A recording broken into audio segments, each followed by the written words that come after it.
Good morning, everybody. This is Travis Winfield, your Vice President of Events and Marketing for the Enlisted Leadership Foundation. Everybody, I couldn't be more excited to be here to kick off this first of many events that we plan to do for the Enlisted Leadership Foundation. I'm joined here with my partner in crime, David Deary, our illustrious president of the foundation. And let me just first by just welcoming everybody who's joining in. I know we literally have people from all over the world joining us this morning. We have just an incredible lineup of leaders and speakers and authors and just incredible people together who are volunteering their time to offer this to you free. And we just want to be able to take advantage of this incredibly unprecedented times that we're living in, where we're literally all on lockdown. And henceforth, the Lockdown Leadership Summit. And so I encourage you as we get started this morning, again, I would ask everybody to be positive, make sure that we are doing this for the right reasons, share it to anybody else you might know to be interested in it. We're going to be live for the next 4 hours. And we even being here in a few minutes, we're going to hear from literally our Navy's top leader, enlisted leader, Russ Smith. But in the meantime, I'd like to turn it over quickly to David Deary, who is going to give us a few words about our foundation before we get started. David, what you got, buddy?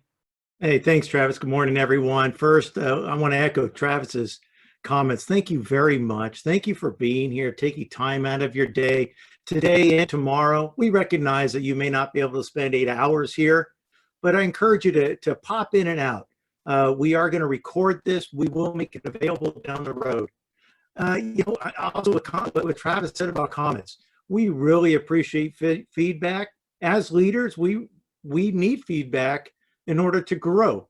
And the Enlisted Leadership Foundation, we started based on feedback from the fleet, feedback when we were on active duty from our own leadership experiences. And that's why, if you check us out, our mission is to provide leadership to the enlisted military. And we do this through different programs. So we want to help you grow and enhance how you lead with character, trust, confidence, and empathy. And you're going to get all of that over the next couple days with all these different speakers. I want to say thank you to Travis and the rest of my team for putting this together. This was Travis's brainchild less than 2 weeks ago. And, if you ever heard of John Maxwell, he said leadership is about influence, nothing more and nothing less. And Travis is doing that today. We're trying to do that alongside with him at the Enlisted Leadership Foundation to provide some influence to all of you, because leadership's about people.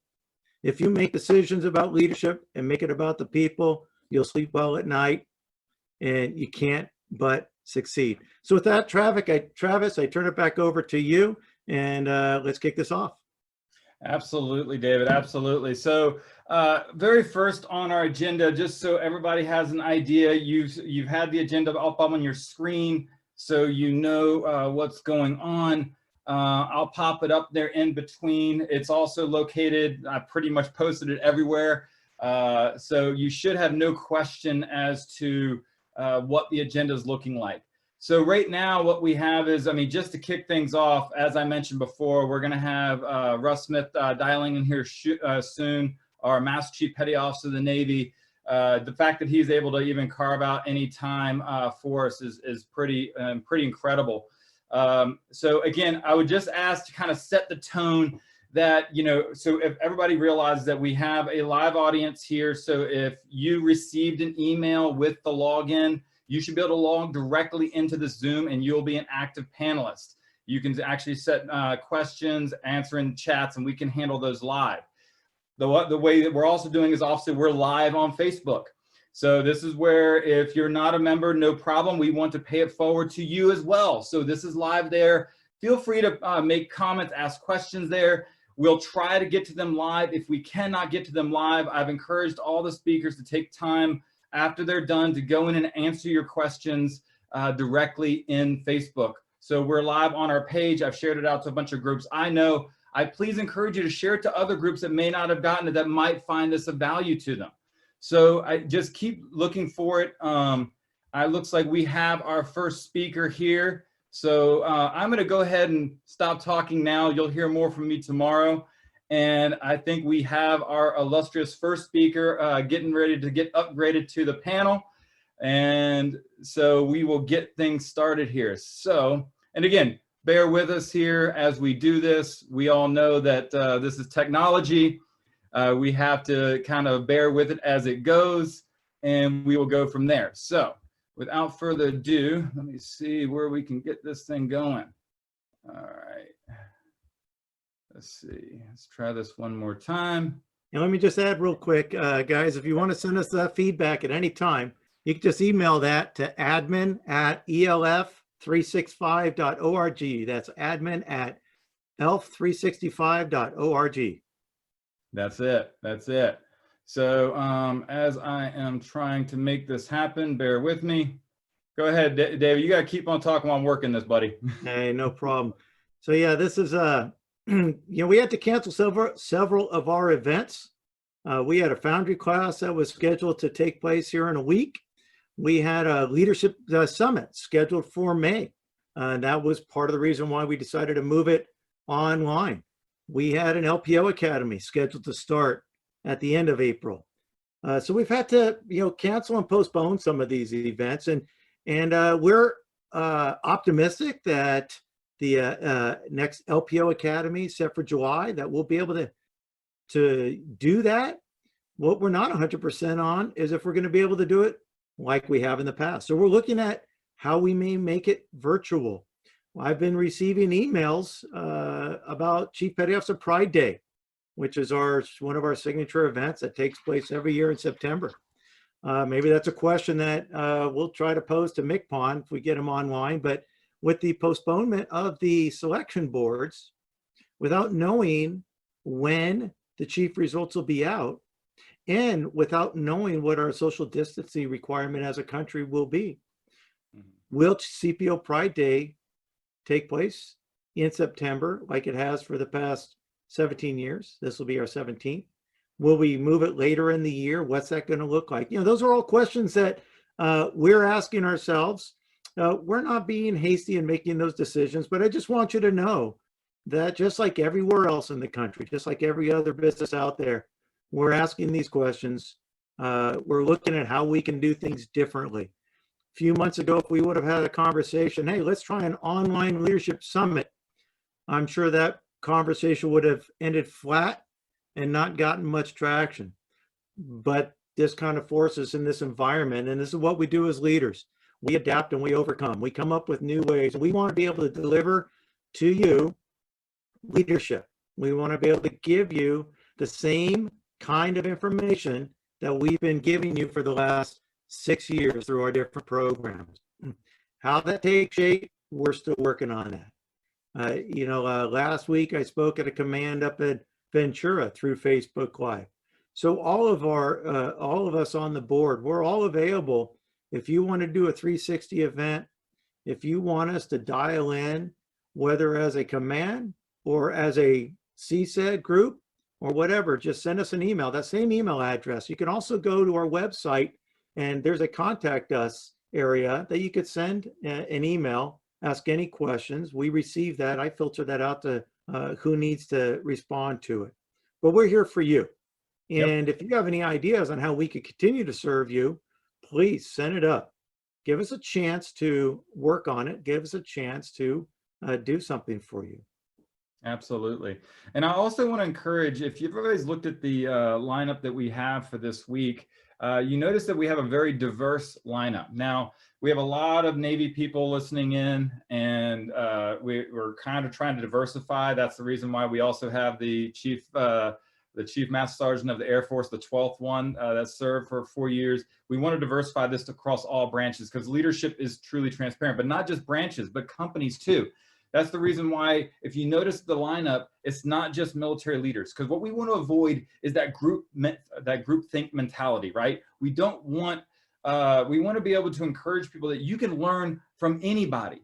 You could be running across a janitor, and I promise you, everybody knows something that you don't. And so by what we're trying to really do is bring in all different facets of leadership to really give, and this is where I think our biggest feedback has been through our programs, is that we don't just pipeline inside the military dynamic. We bring in and expose people to the civilian dynamic. So I encourage you that don't just pay attention to maybe, the fact that, yes, we have some amazing, like, two, Master Chief Petty Officers of the Navy, we have Eric Benkin, but then pay attention, like Larry Broughton, who owns a huge hotel chain, who's going through disastrous times right now. And he's going to talk about that and how to lead through literally apocalyptic times in his business. And he's a prior special forces as well. We have civilians that are actually teaching leadership that has not had experience necessarily in the military, but know how to teach different facets of it from a different perspective. Because if there's one fundamental thing that I have absolutely learned is you can actually take everything that you've learned and just put it into your toolbox, right? And really kind of take it to the next level. And I think that's really what we're encouraging to do. So yes, as you can imagine, we're trying to kill a little bit of time. As you can imagine, the Master Chief Petty Officer of the Navy is a busy man. He is on the phone, another call right now. So we will get to him in just a couple of minutes. So just please be patient and we will get it rolling, getting you rolling soon. So yeah, David, let me ask you this while we're waiting for MCPON. Go ahead, Travis. If you've obviously, we've been back a long way, right? I remember volunteering when I was a command senior chief, when I was literally a command senior chief of me on a pre-con. I wanted to still get out and lead sailors, and you allowed me to be a mentor and lead one of the CPO Legacy Academies. Mm-hmm. So when you first had this vision, what was your biggest challenge when it came to developing this, when you had this idea for this whole organization? I think the biggest challenge was trying to figure out what people would want. I knew what I would want, but just because I know what I would want doesn't mean that other people are going to want what I want. And so really it was setting up one day. This all started with the Foundry class, to be honest with you. Mm-hmm. And I had the idea when I was preparing for the Legacy Academy, which I thought, wouldn't it be great? First off, it's great that we even have a CPO Legacy Academy. Mm-hmm. But it's unfortunate so few people could ever participate in it. You have to be a chief selectee, and then you have to be only one of 120, because our Legacy Academy only takes a total of 120 selectees over 2 weeks, 2 classes. And when only 20% of the E6s, first classes, ever make chief to begin with, it's just, you start whittling that down. And so I thought, wouldn't it be great if there was a similar program as the Legacy Academy that any first class petty officer could go to? And I thought, I wonder if I could create something. And so then as I thought about creating that, I want to have it to be different. And that's where I brought into the civilian workforce. So, everything's about timing, right? And then a large part of everything's about dumb luck. And so this is a combination of dumb luck and timing. The difficulties were understanding the being on active duty and then trying to start and run a business, how that looks, what are the ethical and the legal boundaries to follow, all the paperwork that goes on behind the scenes to start any kind of a business, and then how to advertise, how to get the word out, right? And knowing that when I would transition out of the military, and what's great is everybody who started this back in 2014, when we officially became a nonprofit business, all the original people except for one were still on the board. And so, we've all had the same mission, the same focus on the enlisted community. And our feeling is, if our products can't speak for themselves, if the experience and the information that is being presented to our students isn't enough to advertise by itself, then we need to look at shutting down. So we go through great lengths to do our own marketing simply by products that we provide. So our students do the marketing. Our volunteers, as they get to understand what we do and participate, our mentors like yourself. That's kind of, so the hardest thing with any business is marketing. There's a long way for me to answer your question. It's really about the marketing and getting the word out. We've put over 18,000 people through our program since 2014, which is pretty amazing in and of itself. Every week I'm getting emails from across the world for different people about different programs, how to participate, and if we could bring this to their location, things like that. Hey, there you are there in McPon. So yeah, so with that, I'm going to back out and match Russ where he's at and turn it over to you, Travis. So McPon, good morning. Hey, how are you? Man, what an honor, McPon. I got to tell you, I know that we've never actually met in person until today, but I know I've been watching you from afar. I know you know David. I know you know a lot of different things that we've done. But man, I can't thank you enough for taking your time out of your busy day. I did 24 years in the Navy myself. So of course, when I retired, you could take the sailor out of the Navy, but you can't take the Navy out of the sailor. So I'm still actively watching. And man, McPon, I got to tell you, from an outsider looking in now, what a humble leader you are, man. And I got to tell you that you're just that way. So thanks for your time. If you don't mind me giving a little bit of a preamble, Dave Deary, who I see is there with you, or somewhere else, he's there virtually with you, has been an amazing friend over the years, and I have been a horrible friend back, especially in the last few years, just being inundated and swamped with phone calls and texts and the triage of daily life. Even this morning, he sent me a note thanking me for doing what I really should be doing, which is reaching out to people. And Dave is the example that we should all be trying to be like. He's not about fanfare. He's about just quietly making a difference. And I have not been the kind of friend and shipmate back to Dave that I should have been. And Dave, I'm sorry, man. I'm going to try and make more time and figure it out. It's just, especially the last few days, has just been crazy. But, that doesn't excuse 2 years of not being able to make a lot of time for you. So sorry, man. I'll make more. Well, McPon, I appreciate it. Don't let it go. It's all good because I know what you're doing out there, and what you're doing out there is a lot more important than ever responding to my texts. It's kind of like when you let somebody borrow money. You don't ever expect to get it back. When I send you a note, I know you read it. Just know that you're thought of, prayed for, and encouraged. Don't feel bad if you don't respond, brother. Thanks for being here. We appreciate it. Awesome. Well, McPon, look, I've got, I know a lot of people have been looking forward to it. And I think, and I hope that we have a lot of people that maybe aren't in the military or even the Navy. So let me make this very clear. Russ Smith is our current Master Chief Petty Officer of the Navy. He is our senior most enlisted leader in the entire Navy. Man, to get where you are and what you've done is no short feat. I've looked at your bio. You've been everywhere from the desert to the aircraft carriers. You've pretty much done it all in a pretty short order too. So congratulations on all your success. So to kick things off, I like to ask sometimes one of the most important questions any leader can ask. All right, and I'm sure this is on everybody's mind. So it's going to take you a while to think about this one, but I think everybody wants to know, what do you think of garden gnomes? Garden gnomes are very, very, very critical to the health and safety of our gardens. Without them, which our crops wouldn't grow, and farm to table would not be possible, frankly. Well, I appreciate that. Obviously, McPon, that's just to kind of lighten the thing, because we all know you're in a crazy position right now, and I know you're dealing with a lot of different challenges in current times. So I want to steer away from that for just a second, because what this whole panel is about teaching people about leadership and how they can give more tools to the toolbox. So in the Navy, let's talk about current events. My understanding is, since I've been out, one of the things that the Enlisted Leadership Foundation does, we want to be here to complement military leadership programs that other services have.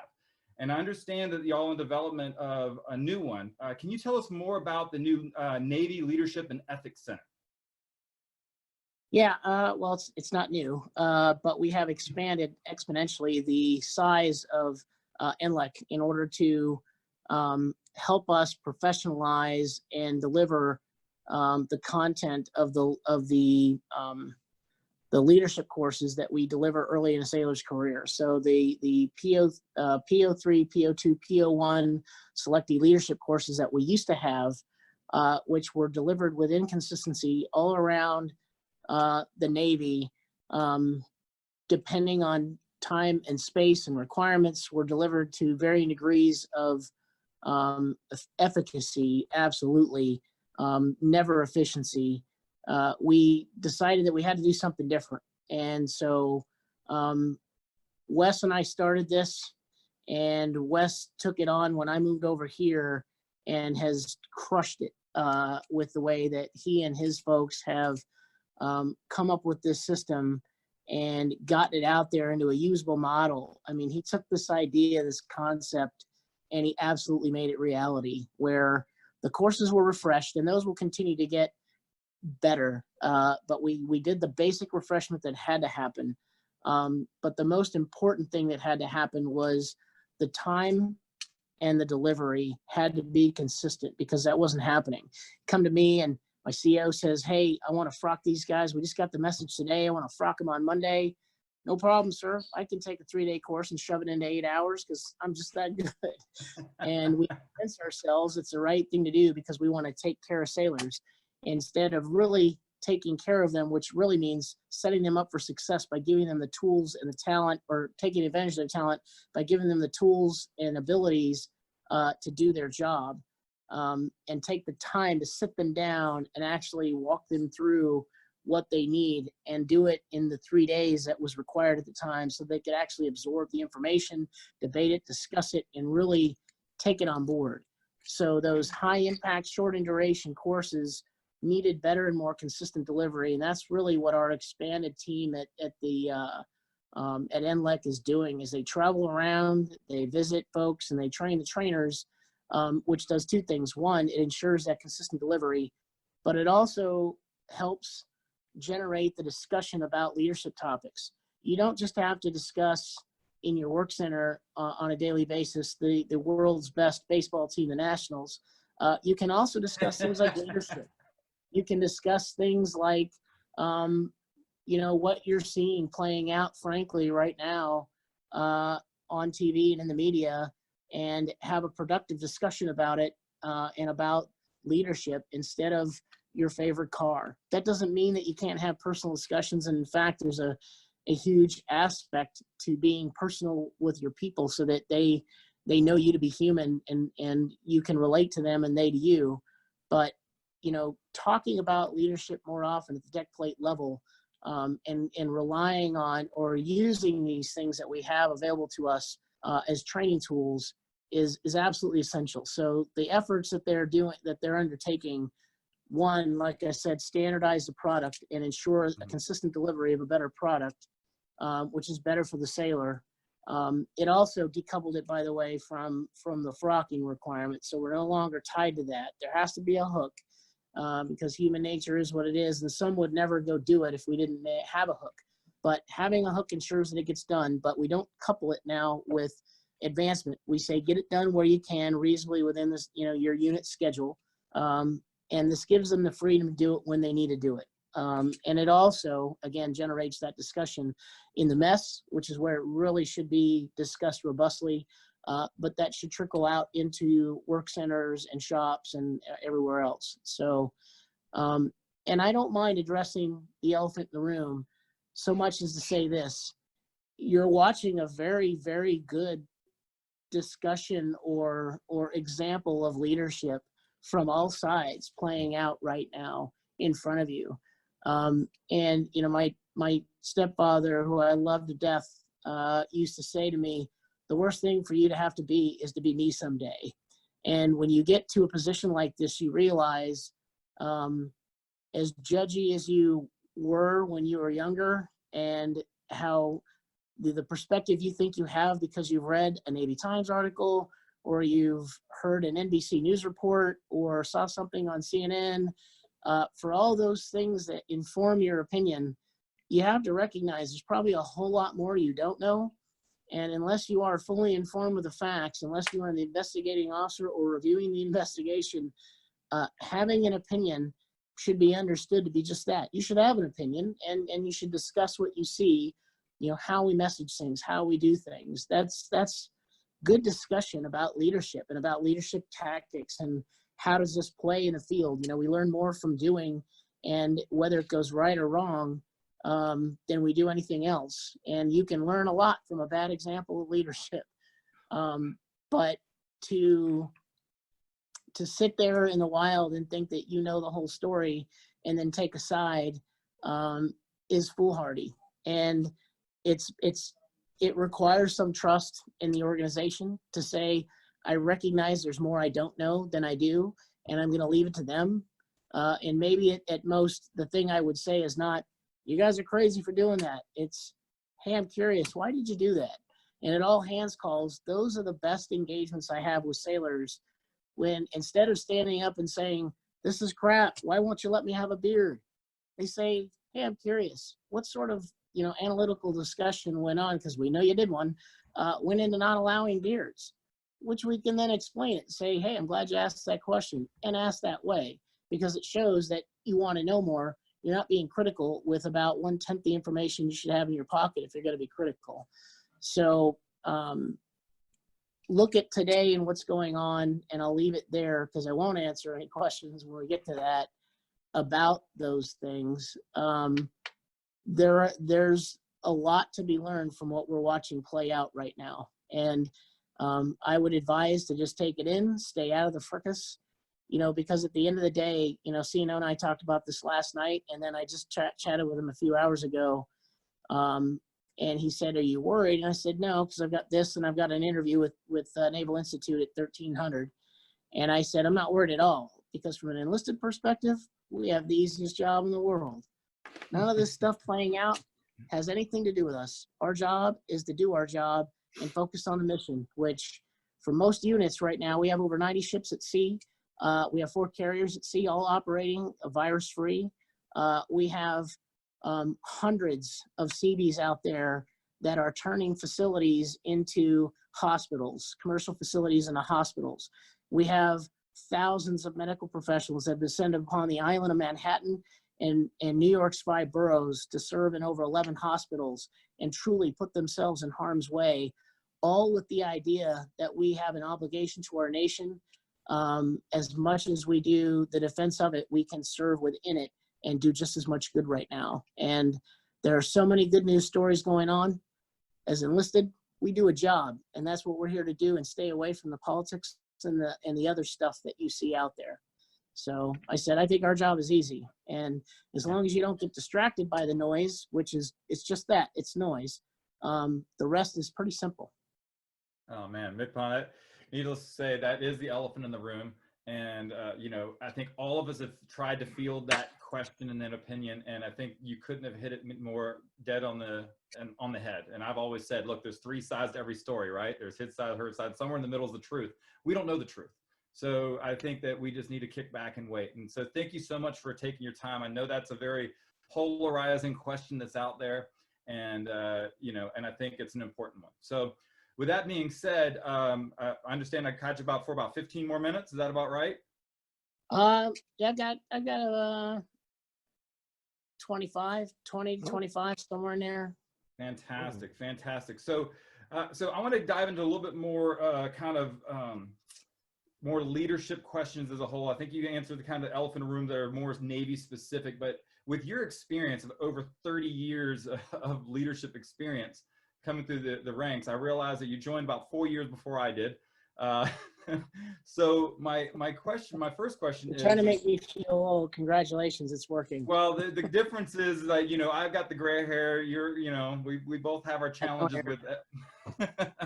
Well, I've always said, it can turn gray, turn, blue, it can turn polka dot, as long as it don't turn loose, but that's another story. So with that being said, describe a time in your career that you took a leadership position when you did not have the title of that leadership position. Because we all know that's a challenge in leadership, right? You're now you're the top dog, right? So I've always said in my career, my mouth always outranked me, but right now you are. So I always laugh. sorry, I always laugh. I don't want you to mischaracterize. I give advice and counsel to the top dog. That's my role. I have no authorities. Mike Stevens used to say this a lot. He has no money. He has no authority. He has a staff of 7, and his job is influence. And honestly, that's why it's a lot harder, because your job is influence. It's not top-down direction. It's not linear authority. The Fleet Mass Chiefs, the group of 5, the G5, as we refer to ourselves, those 4 Fleet Mass Chiefs don't work for me. We have a collaborative finesse relationship, but we each I work for the CNO. Fleet Jim Honay works for Admiral Aquilino. Fleet Rick O'Raw works for Admiral Grady, and so on. And so those relationships that we have, there's an implied understanding that we are supposed to get, through the use of finesse, this incredible and amazing thing called the Chiefs Mess, 31,000 chiefs and about 6,000 reserve chiefs worldwide to do great things. But it's not the same as linear direction. And it's important to remember that, because it can be misunderstood. It's always funny when you speak to foreign navies. When I was in Russia, and they're like, "So you're like the XO of the command?" It's like, no, we have one of those. I work with him too, or her too, to give advice and counsel, but no, that's not exactly my role. And when I don't even bother trying to explain to civilians when they ask, "What do you do?" "Oh, you're in the Navy." "Yeah." I'm really just Amy's husband. But when I try to explain, I just say, I work on the Navy staff. I give advice and counsel. So. Well, Sorry, I that's didn't mean to go off on no, a tangent. no. But Look, Russ, it just it reaffirms what I said from the beginning, that the image that you portray as a humble leader, and that's a great example of where that comes from. And I think that that's really that kind of the core value to a great leader. So back to my original question though, in your career, have you ever had in a situation where you had to step up and lead, even though that you didn't have that quote unquote title? Because we all know people, set to titles in the Navy. We have LPOs and chiefs and everything else. But have you ever had to kind of take a step up and take a leadership role, even though you didn't have the title? When I was a first class on Carl Vinson, I had a guy who was not necessarily working well with the chief, and that chief was getting frustrated, and he called me in after I'd been there about a month and a half, and he said, "Hey, I think I'm going to make a switch, and I'm going to make you the LPO." I said, "Do you mind if I work with this guy a bit? And I can do a lot from the 2 seat, and I don't need to be the LPO to finesse and get results, because if you remove him, you're going to end any chance he has of being a chief. And I would rather not see that happen if there's just some communication barriers we can work through." And he said, "Fair enough. You better, if you're going to help him, you better get in there and start swinging." So I did. And unfortunately, he was incredibly resistant to help. And I talked my chief, Tom Boynan, who's a bit of a legend in the IS community, 3 times I fired him. And he called me in one night and said, "I'm going to make this change tomorrow. And either you're going to be LPO or IS-1 Brosius is, but I'm done." And I went, "Okay, all right, I got it." I walked him through what I had done to try and help him. Similar situation on my destroyer as the CMC. Had an XO. The second XO I had was not exactly super awesome. And the CO was just, fit to be tied. And I was frustrated because the XO I had when I got there was absolutely amazing. Commander Jake Douglas was phenomenal. And he just retired as a captain. Great guy. And I reached out to him and said, "Hey, I don't know what I'm doing wrong, but I sure love some tips and advice on how to relationship build, because I just want to help this guy and set him up for success. And I'm struggling with a way to build a bridge to him." And what I didn't know was he had not turned off his Yahoo email to his BlackBerry. And I saw a noticeable change in the XO's behavior the next day.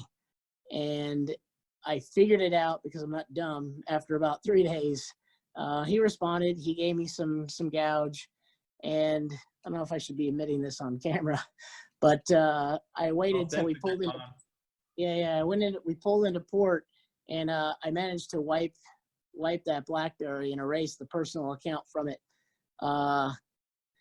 But later, when I was leaving the ship, he was like, I read that email and I didn't appreciate that. I said, if you read it, you would see that I was taking responsibility and saying, I'm failing him and I don't know what to do. I need help so that I won't fail him and I can build a relationship. You would see I was reaching out to get advice on how to help you and do better by you.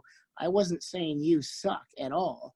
I'm sorry that you took it that way, but if you reread what I wrote, you would see that I was trying to help, and I was willing to say that this is my fault because I am the ambassador of goodwill. I'm supposed to be the authority on relations, and I'm supposed to be able to do this like the chief, and I'm not getting it done, and results, not excuses. So what help can you give me? And if you'd have read it for a minute and not let your own ego get in the way, you'd have saw that.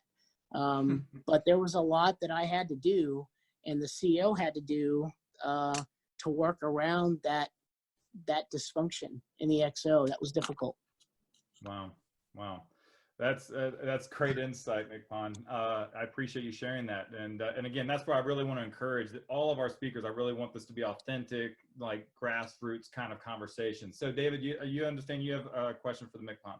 Yeah, hey McPon. I just want to circle back real quick. You had talked about just the value of communication and how important that is. And that's something that in all of our programs, we really believe that leadership has to start with communication, because it's through communication that you're going to build those relationships.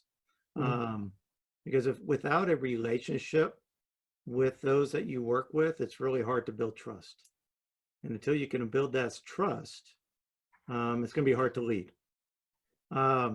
So at what point in your young career do you feel that you started, I mean, clearly that example you gave, you had established some trust as somebody who could, work second fiddle.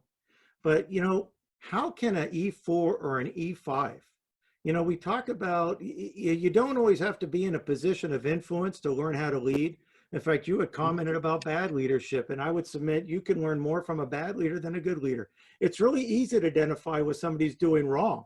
It's really hard to identify why a good leader is a good leader, because so much is about how they make someone feel, part of that organization, part of that team.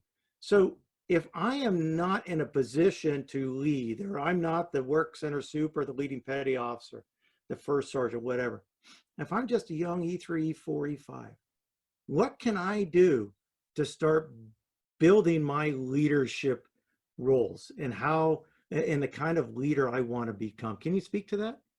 Sure. So first of all, I don't think there's any such thing as just a young E3, E4, E5. They are all positions that, as you assume them, especially for petty officer third and second class, we read a letter, we talk about increased authority and responsibility and accountability, and those all mean something. They cannot mean something, but only if you surrender that back. And I think that when I made third class as a WT in in W division on Abraham Lincoln, so did everyone else. So there were no seamen.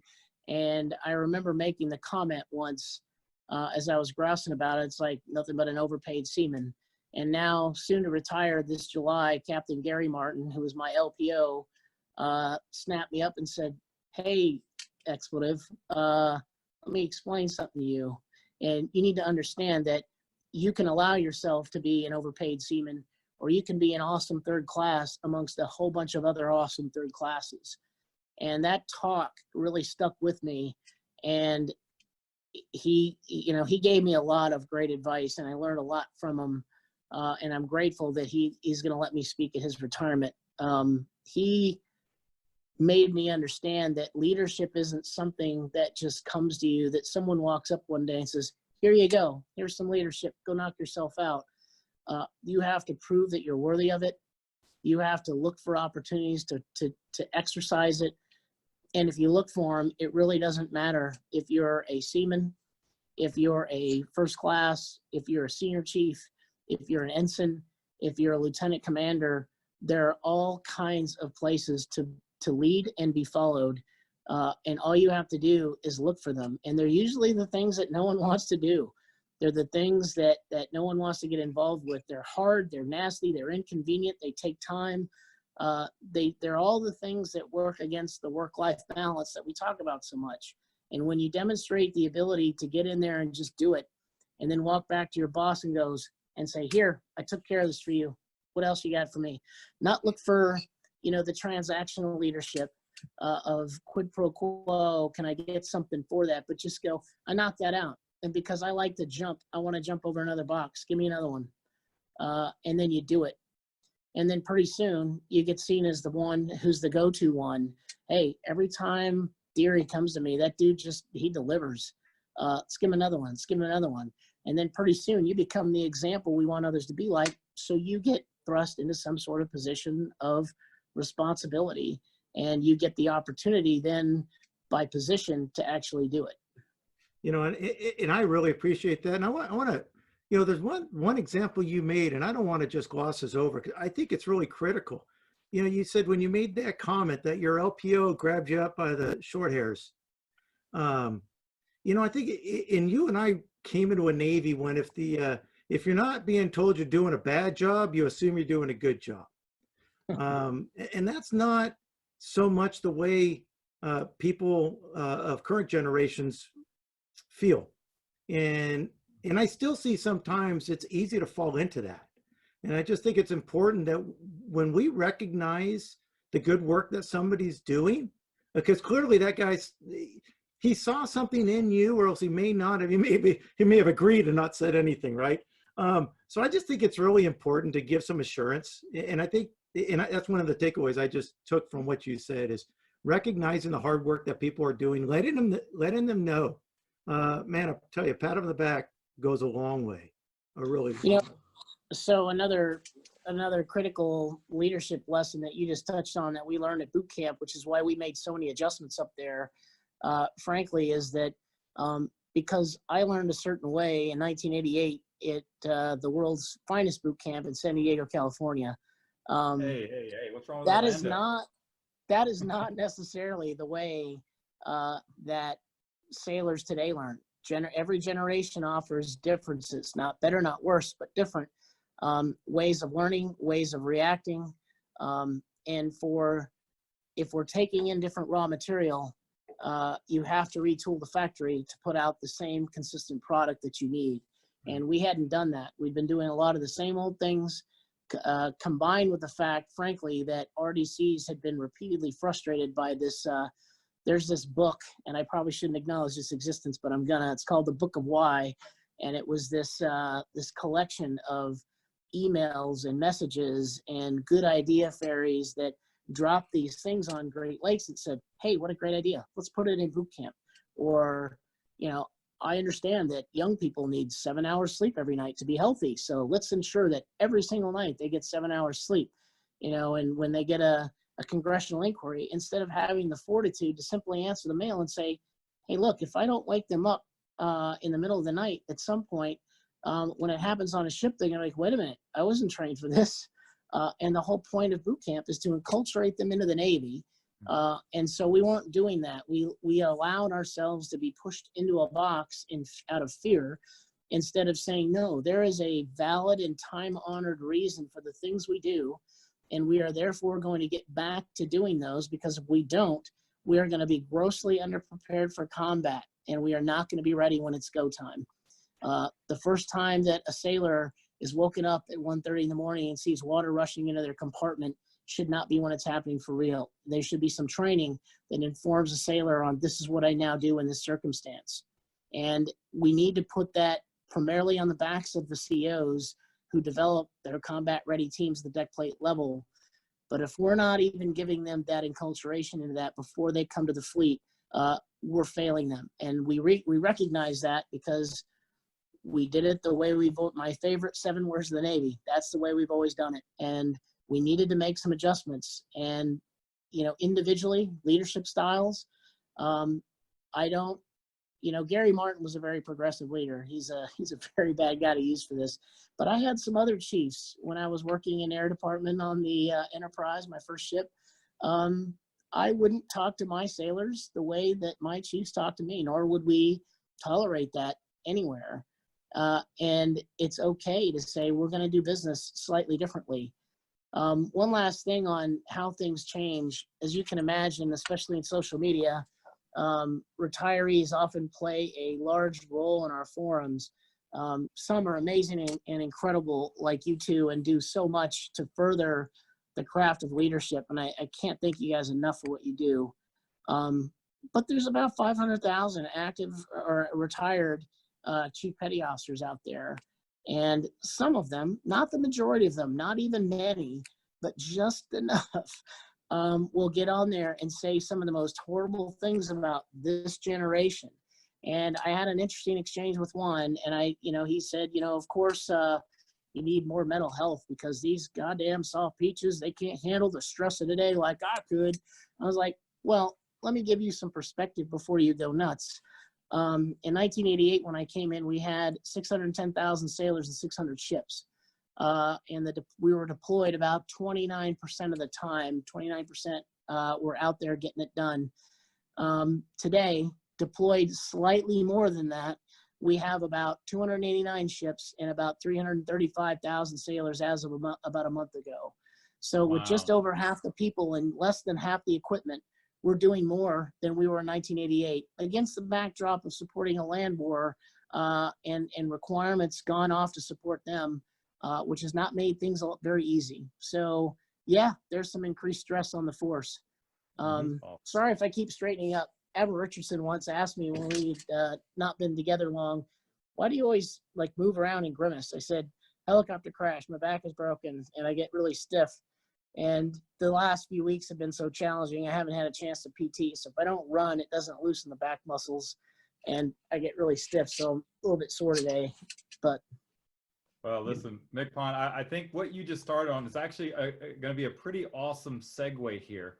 I believe you've heard of a young lady that has been a leader in our Navy for some time, Joanne Ortloff.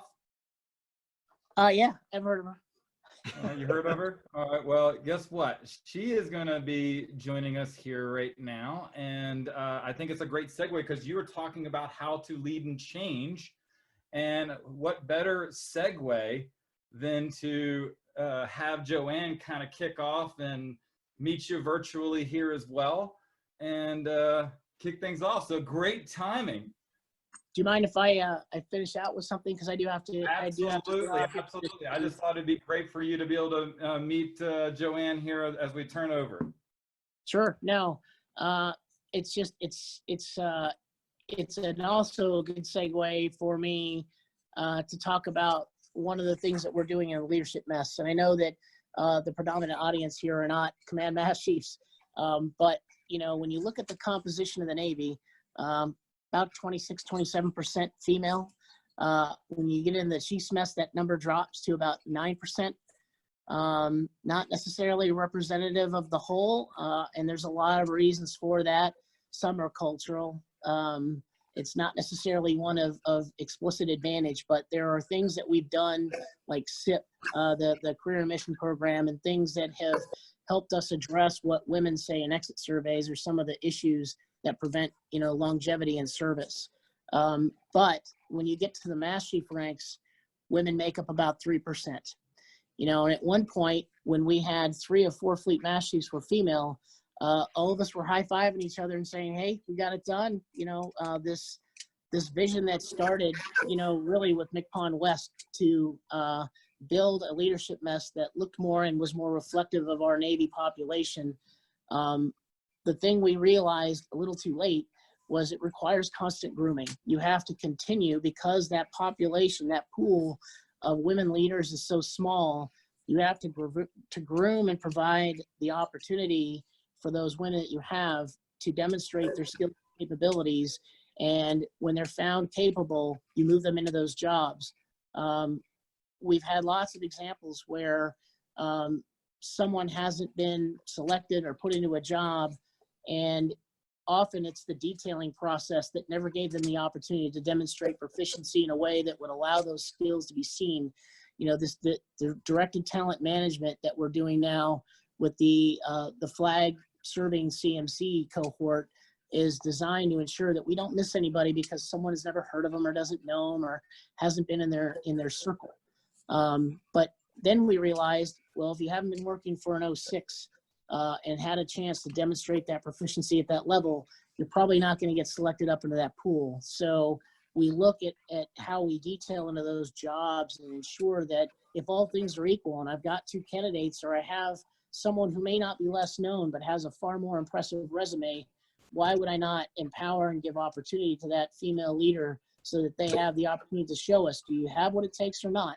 And if you do, let's move you up, because what we have to do is increase the population of senior CMCs, because if you look up and you see an organization that doesn't look like you, you're not going to feel like there's any place for you in it. And so we are more diverse even than American society in our military ranks at the top, with the glaring exception of gender.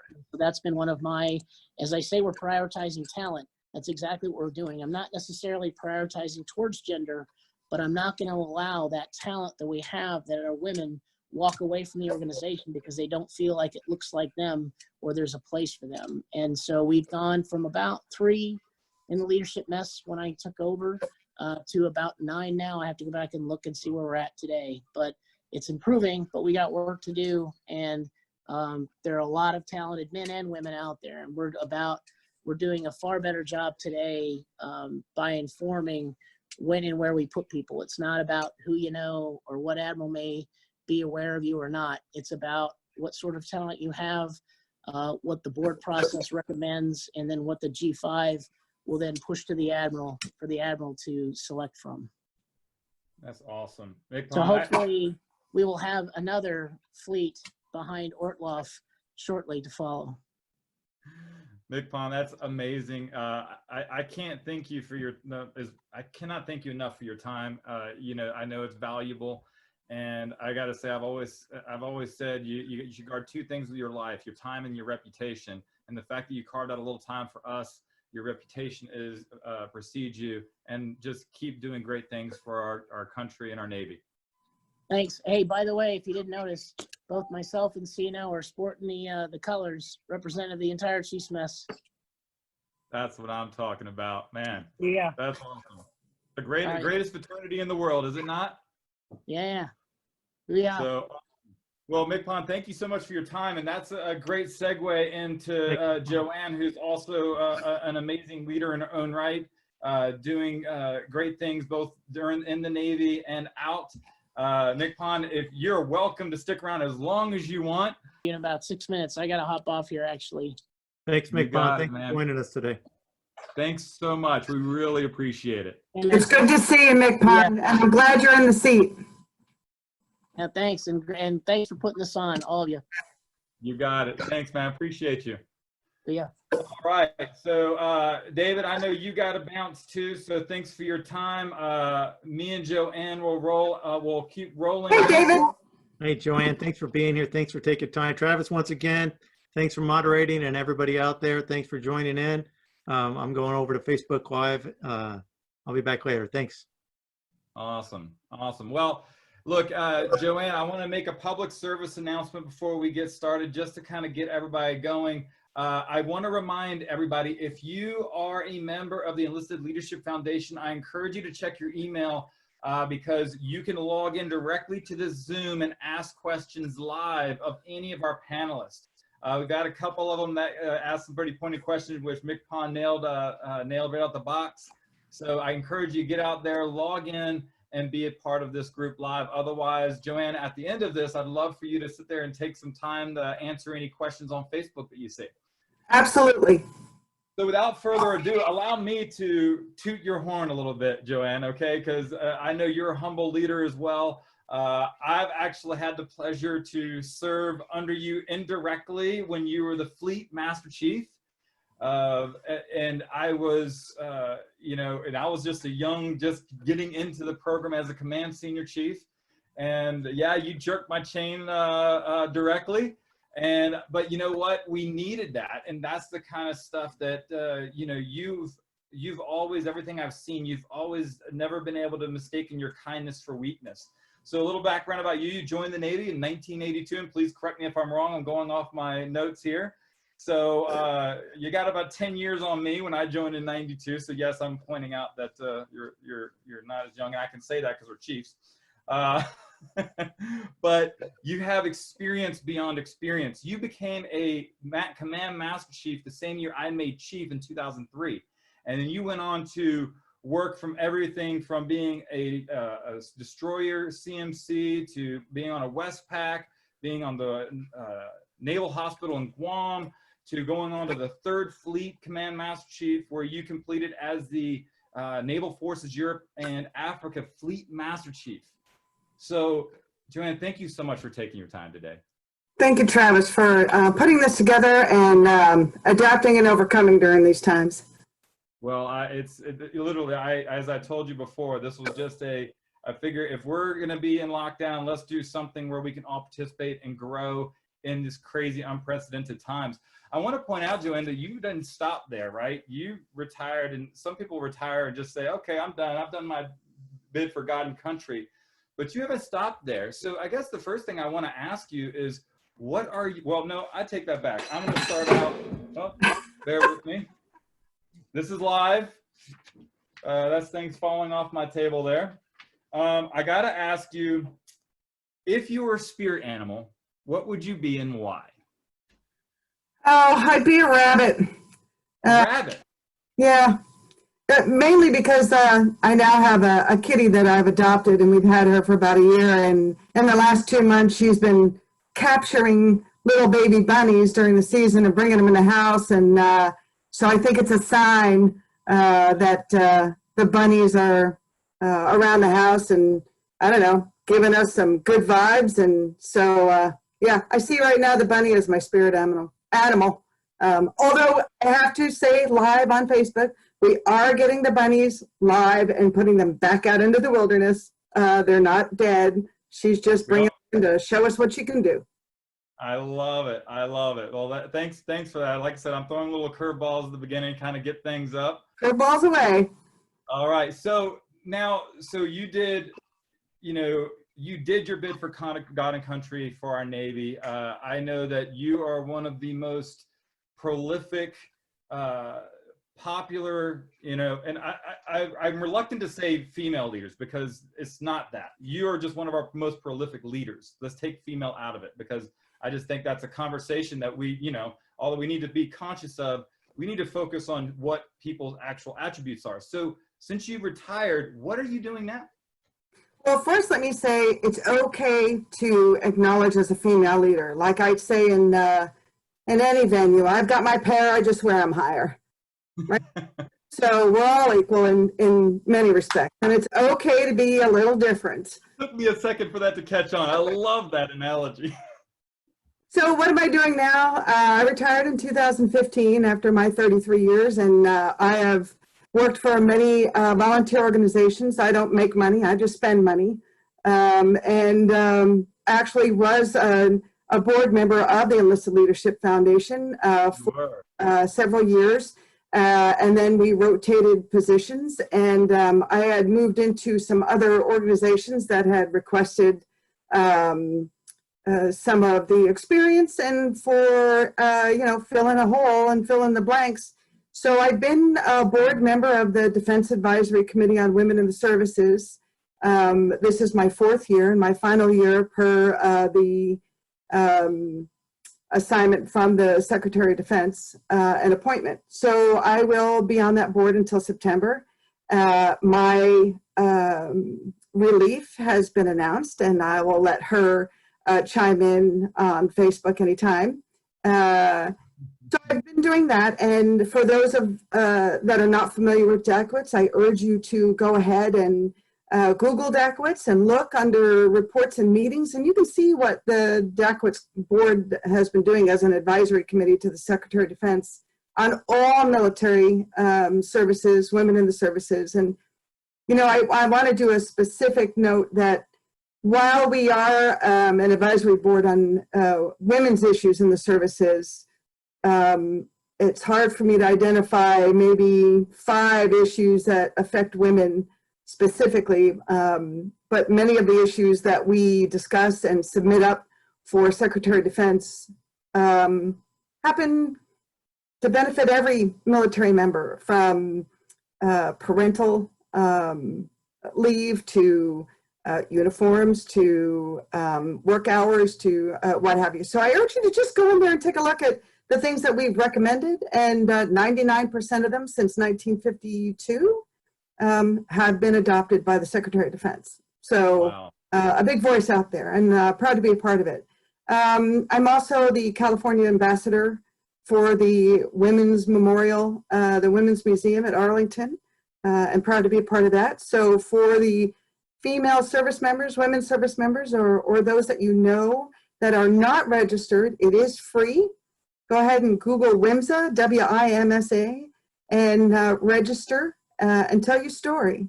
And I am recently, as of January, appointed as the West Coast Vice President of the Surface Navy Association. So we're, delighted to have these positions opening up, and encouraging sailors to look at organizations that look like you, that can give you mentorship, give you guidance, give you opportunities, give you free tuition, and other things that the Surface Navy Association offers, as well as other military associations that can offer our sailors and our military members some additional benefits out there. So that's what I'm doing lately. Yeah. I don't think you're doing enough, Joanne. I really don't. I mean, let's just say that I get it. The difference is that, you remember in the military, we always had our primary duty and we had our collateral duties. Like I said, my be on the board is my collateral duty. You've just like gone to retirement, gone full blown into just giving back. And I think that's amazing. Now to keep to the core theme of what we're doing with leadership, I want to ask you, in your 33 years of experience, what was the biggest leadership challenge you've ever faced? Biggest leadership challenge, I would say, making chief. I mean, you think, and Nick Pond touched on this, wonderfully. You think you know something, but you really don't till you get there. So as a young sailor, you think you know what it is to be a chief, and when I'm chief, I'm going to do this, and I'm not going to do that when I'm a chief. And then you earn the position and the role and responsibility as chief, and you go through that first year as a chief, and you realize that there's so much I didn't know about policy and procedures and how a bill becomes a law, kind of a deal, and we teach that through, or we try to educate through and prepare through initiation season, but you don't know until you're in that position. And so those challenges in that first year, I think, are eye-opening and great experiences to make you a better chief, a better sailor, a better leader, a better member of the team. But that first year, I would say, is the greatest challenge conceptually. Specifically, some hard challenges, I would say, within that first year was, 2 months after being selected and putting anchors on, is writing and debriefing an E6 eval of the first class petty officers that I just worked with, and helping them manage through that change, and myself manage through that change. And yeah, I would say that. Well, so that leads me into some really your main topic that I want to focus on, and that is leading through change. So what is the biggest lesson learned you've come to? Because in the Navy, we always say they always ask me when I was getting ready to retire, like, how do you know when it's ready to retire? Well, when you can't deal with the change anymore, right? So, because it's always constantly changing. And that wasn't necessarily my why, but that is what a lot of people's are. So when it comes to managing change, what is you learned the most throughout your career when it comes to managing change? Well, I would say, I often talk when I do the traveling briefs that I talk about my top 10 lessons learned in the Navy from chiefs, by chiefs, as a chief, leaders, LPOs. And the one about change I think that I learned over 33 years is change is good for the sake of improvement, but not for the sake of just change. If we didn't have improvements, if we didn't have change, we'd be rowing our combat ships and we wouldn't have an iPhone and we wouldn't have the internet, we wouldn't have Zoom. I mean, 10 years ago, 5 years ago, 3 years ago, I would have never thought about Zoom. There's a fine line between, or a fine relationship between change and improvement. Change has to happen, but it must be for the sake of improvement. And as we grow, as I said earlier, learning to be a chief, you learn why change is important. You learn how to manage change. You learn how to affect change, be a part of change, and initiate change. Yeah, I think that you couldn't be more true. I mean, it's one of those situations where you have to look at any kind of system and just, if it's, we always heard saying, if it's not broke, don't fix it. And there is truth to that. There is some truth. Right. But at the same time, you can always be tweaking things to make it that much better. The minute you are satisfied with something, it goes back to like when I believe that if you stop learning, you stop growing. So we should always be learning to go to the next level.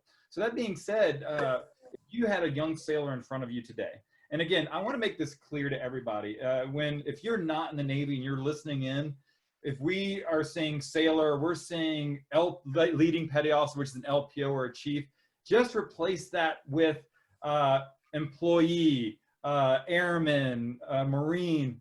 You just take anything we're discussing and you can apply it to your business. And I want to make that clear. So how can you take a young sailor, employee, airman, Marine, whatever, soldier, and approach change as they arrive to their new duty station? How do you set them up for success if you know that their entire world's going to get flipped upside down? What we're dealing with today, I mean, we're all dealing with change on a day-to-day basis here, right? So what would be your biggest piece of advice to that young person coming into your organization? Well, first and foremost, that's one of the biggest changes that we have as military members. And I'll speak sailor to keep it local for me. But to that sailor going to their next duty station and change, I would say let yourself become a part of the team. Certainly, you're going to see things differently. I mean, how many of us, I could raise my hand, but how many of us have gotten to a new command and either said or heard from somebody, well, back at my last command, exactly. And as MCPON said, hearing things like, well, we've always done it that way. When you get to your new command, it's very important to adapt to that change. We have common, normalities as sailors across the Navy, but say from a destroyer to a naval base or from an aircraft carrier to an amphib, you're definitely going to have some changes. And when you see a process going on that you're familiar with, but they're doing it differently at your new command, resist the temptation to say, why are you doing it that way? There's a much easier way. Back in my last command, we did it this way.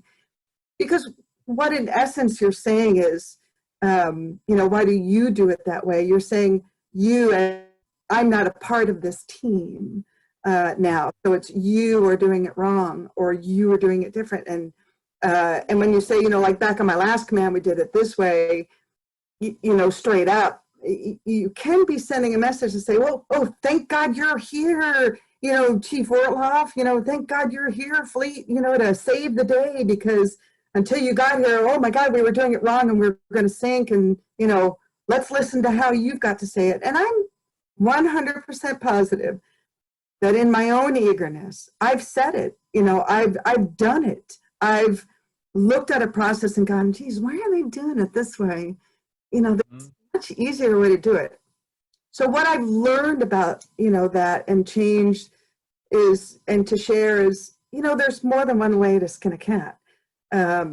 So there's a great book, The First 90 Days, on how to manage getting to that new commander, that new role. And I would offer, you know, if science says 21 days to change your behavior or the like, let yourself be in your new command, your new role for at least 3 weeks. Sit back, watch how the processes are done, and you may realize I'm learning something new. The way that it's done here in my new team is working well. And then after you become a part of that team and you work that process, if you see that there are things that you can help implement that you've learned in your own experience that can improve that process by implementing some changes, then bring them up at that time after you've experienced it and you've gained some trust within your team and you trust the team. It's very important to have that trust and learn about it. Now, having said that, there are some times when you do need to make some initial immediate changes when you get to a new command. Most of those may be in leadership roles for safety, for new changes that are coming from higher authority that a young sailor may not know about, and may have that first inkling to say like, ugh, a new chief, so everything's going to change in the shop, or a new CO, looks like we're going to change everything and flip everything upside down. Take a deep breath and manage that. Sometimes leadership does know a little bit more than you do because of their exposure, because of their responsibility and the expectations. We don't expect every sailor to know everything. That's why we have different levels of leadership. So, you know, I guess that answers hopefully that question about getting. These are spot on. I mean, you can talk about, I mean, all of us seniors, we've been to the Senior Enlisted Academy. I'll never forget one of the phrases that always stuck with me when you join an organization that's changing or is changing is the whole forming, storming, and norming concept. Right? Right. So when you get together, everybody can relate to this. You get to know and you're tiptoeing around, trying to figure out where you fit in. And then there's undoubtedly going to be some storming where you're going to butt some heads to try to figure out where everybody's at. But ultimately, the goal is to end up norming in the process, and that can really help do that. Right. And then performing. Listening too, right? Active listening. And you talked about that. Sometimes, you know, what's that old proverb say? There's a reason why we have 2 ears and one mouth, so we can listen twice as much as we speak. Right. I've always struggled with that. Yeah. Well, I mean, sometimes you know, we do have a tendency in a leadership role or even in a team role to misinterpret overzealousness or over eagerness to want to be a part or to want to help make something better as someone coming in and storming and changing. So, you know, there's a balance, not only as the new person arriving, but as those that are receiving the new person arriving and understanding their eagerness or even their apprehension. Absolutely. Well, Joanne, I can't thank you enough for your time today. And, you know, obviously to respect your time, but I believe I have somebody who I'm going to be promoting here that you might have a little background with. You know a young man by the name of Mike Stevens? The picture looks familiar. Right. So, so Joanne, I understand you might know this gentleman. So, Mike, if you are on, I'd love to bring you into the conversation briefly. So, good morning. So, Mike Stevens, allow me to toot your horn for you for a quick second. Hi, Joe. Mike, sorry, Travis, going to talk right over you there just for a second. All good. Mike, we met back when Mike was Second Fleet, Third Fleet, and very good relationship with some numbered fleets working together, and then you know, then to MCPON and then to Fleet and work together there. So good to see you, Mike. No, it's good to see you, Joe. Joe and I worked together for more than a decade. And she Wow. was a tremendous Fleet Master Chief and a tremendous leader for the Navy. So it's good to see you, and congratulations on all the good work you're doing. Thank you. All right, Joanne, I'm gonna dart out so you and have this time for Mike. I'm gonna stay on and listen. But I appreciate everything you're doing with this, and I appreciate change. And I just want to close really quick by saying, you know, I appreciate every sailor that's out there now, what you're doing now, what you have done, and what you're about to do. Every sailor faces some form of crisis at one point, and during this COVID-19, I'm so impressed with how you're adapting to new nav admins and how you're adapting to change, and you're leading and processing and executing changes that are necessary for you personally and for us professionally in the Navy. And thank you for raising the next generation. that's awesome. Joanne, thank you so much for your time. Continue doing great things for the community and our country. And obviously we'll be in touch. So thank you so much for your time, Joanne. All right, Ortloff out. I love it. All right, Mr. Stevens, let me take a minute to chat with you for a second.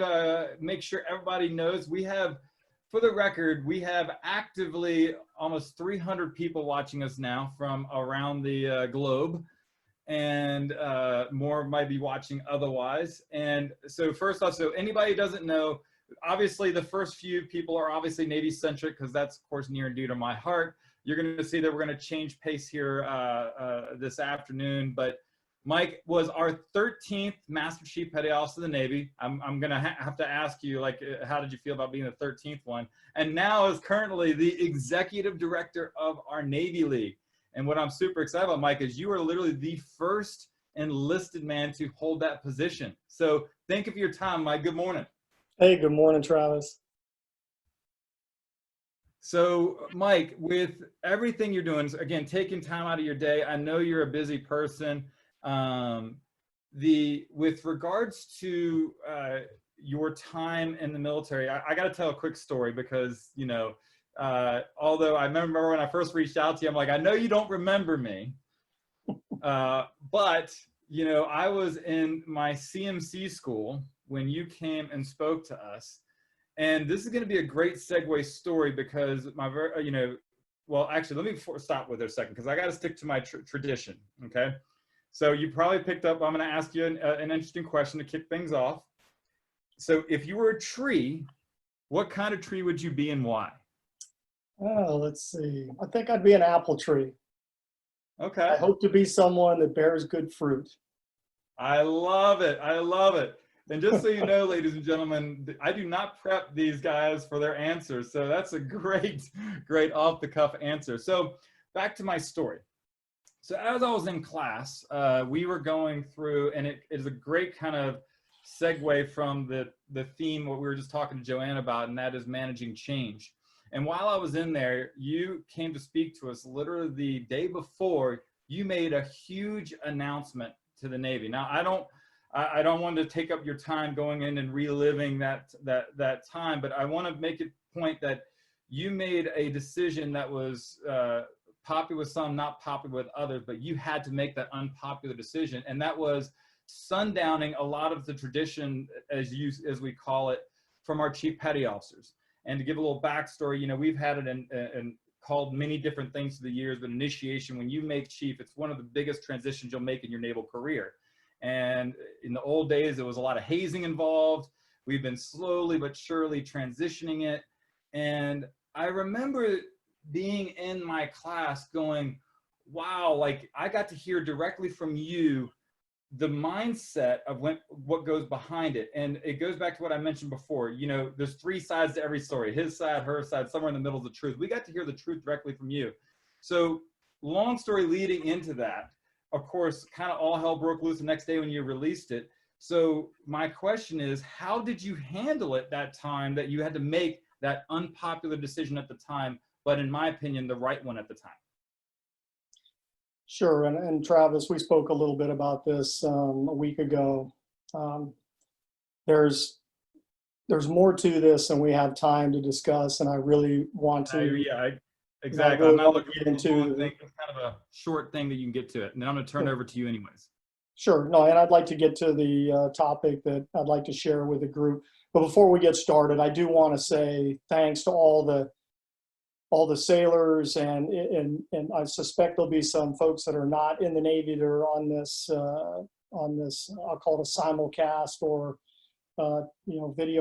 video leadership conference. I just wanted to thank all of them for joining us today, and to let them know how much I care about them and appreciate all they do, how much Teresa and I care about their families. And we hope that they're all safe and that they're healthy and taking very good care of themselves. So I wanted to start by that. Thank you. With regards to the question you just asked me, I'll leave everyone with something to contemplate. Because as I mentioned, there was so much more to that than probably most people will ever know, and more than I ever want most people to know, because when leaders make decisions, they have to own those decisions, and I own it. But what I shared with you is we should always be looking around us. And it's at one point, I asked myself this question: when your traditions are not in keeping with your values, your core values, what do you do? Do you adjust the tradition, or do you adjust your values?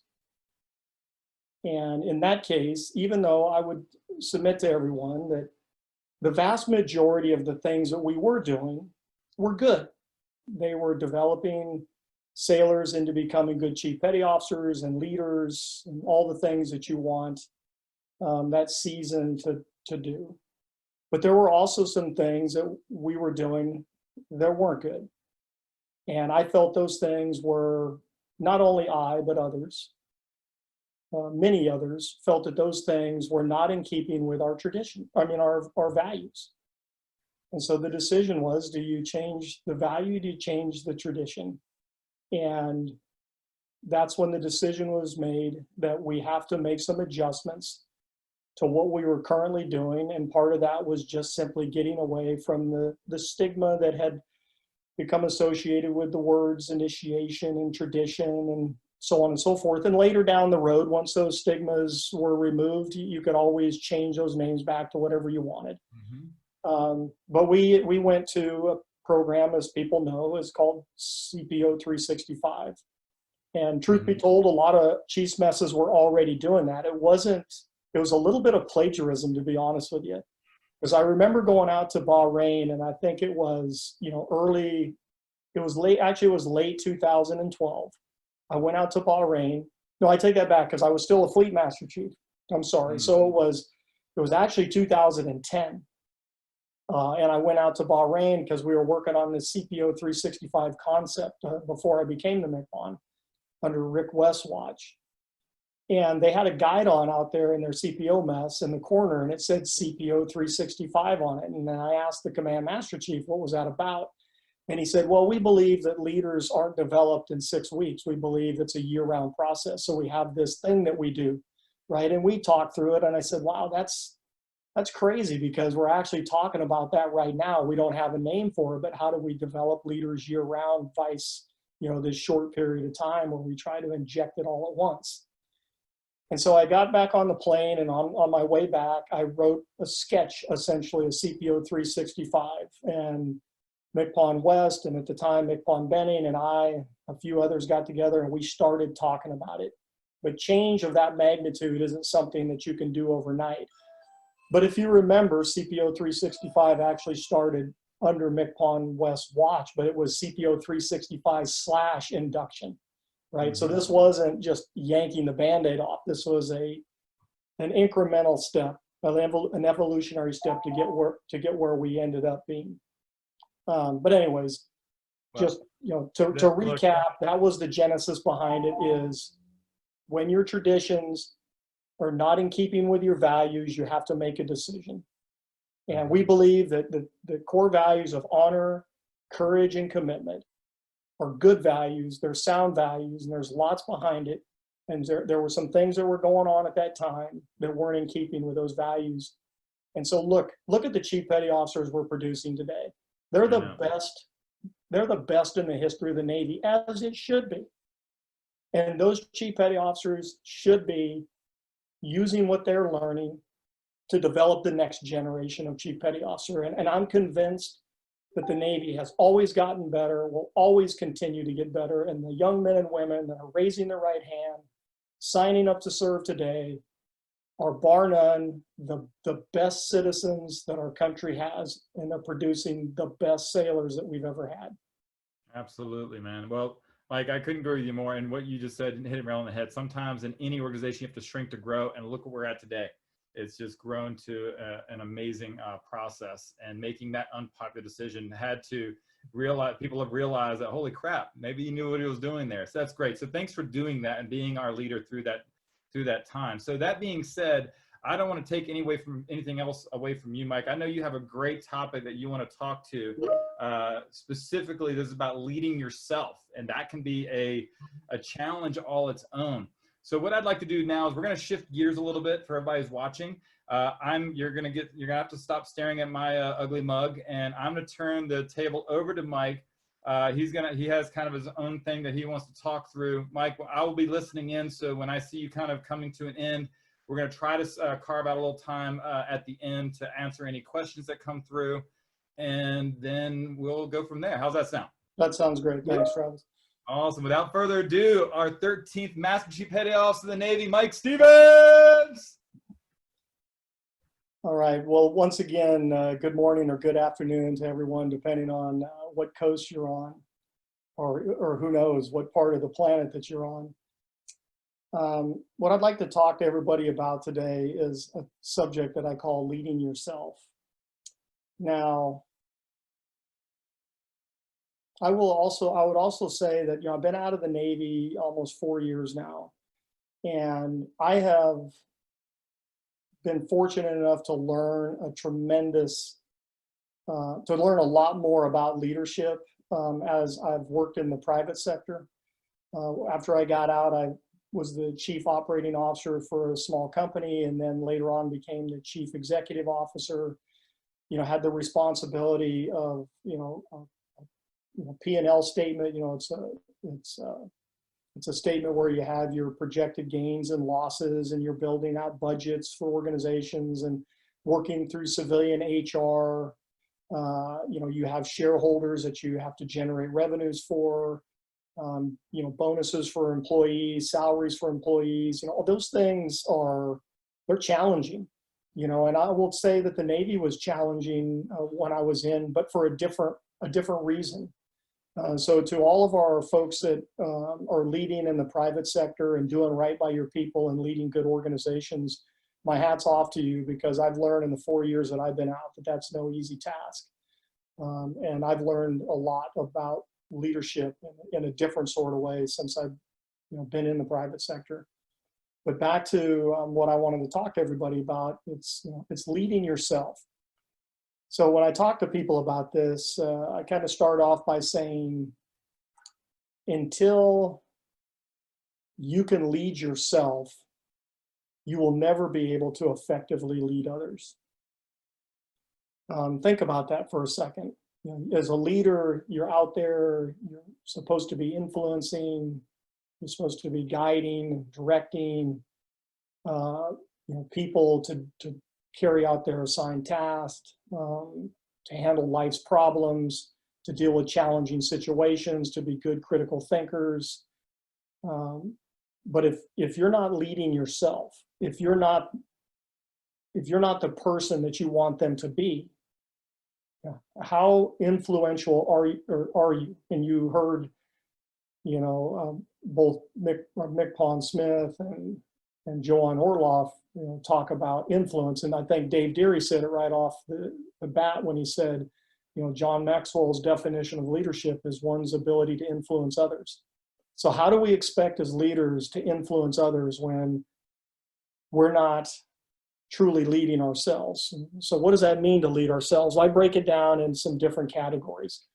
It's physical, mental, moral, and spiritual leadership, right?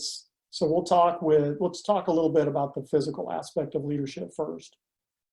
So leading yourself physically. So we think about that, you know, okay, I'm gonna work out, I'm gonna take care of myself, I want to have a strong body, you know, those sorts of things. So what does that mean? Like, why is that important? Well, I found that it's important for a number of different reasons. One is it helps you to reduce stress. It helps take your mind off of things that are bothering you. It allows you to handle the, you know, the challenges, the stressful challenges that you face day to day. It creates resilience. And, you know, depending on your job, it may allow you to do your job better. Being stronger, more physically capable, gives you the strength to do the work that you need to do if your work involves, you know, any kind of physical stamina. But having a strong body also helps you to deal with those things that more than likely one day you're going to face, and those are issues of health. At some point, you know, everybody's body wears out, and at some point everybody is going to face some health challenges. And I would submit to you, I'll share this story with you. I haven't shared it with many people, but, you know, 4 months after becoming the Master Chief Petty Officer of the Navy, I was diagnosed with stage 3 cancer. The cancer had spread to my lymph nodes. It was melanoma. It was an aggressive cancer. And I had a choice to make. You know, either I was going to resign from my position because of what it was going to take to go through the treatments, a couple of surgeries, chemotherapy, you know, and so on and so forth. Or I was going to suck it up and weather the storm and get through this. But I was only going to do it if I could still do everything that was going to be required of me as the Master Chief Petty Officer of the Navy, to include travel, meetings and long hours, and, you know, physical training with other sailors, you know, those sorts of things. You know, fortunately for me, I'd spent my entire adult life, you know, taking care of myself physically. So I felt like I had the physical reserves. I had the reserve tank to be able to tap into, to be able to continue to serve and to get through this cancer treatment. But I will tell you that it took every ounce of my reserves to be able to do that. But then ultimately, it took about 9 months of treatment before I went into remission, and I was able to resume my duties, what I would consider to be more normal. I share that story with you because all of us at some point in our life are going to face some kind of physical challenge.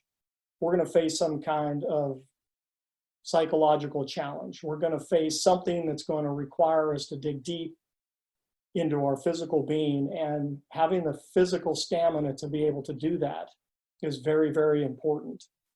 And to be a good leader is to set a good example and to take care of yourself, eating correctly, working out at the appropriate level, you know, doing the right things, not drinking to excess, not doing anything to excess, but just, you know, look for moderation in what you do.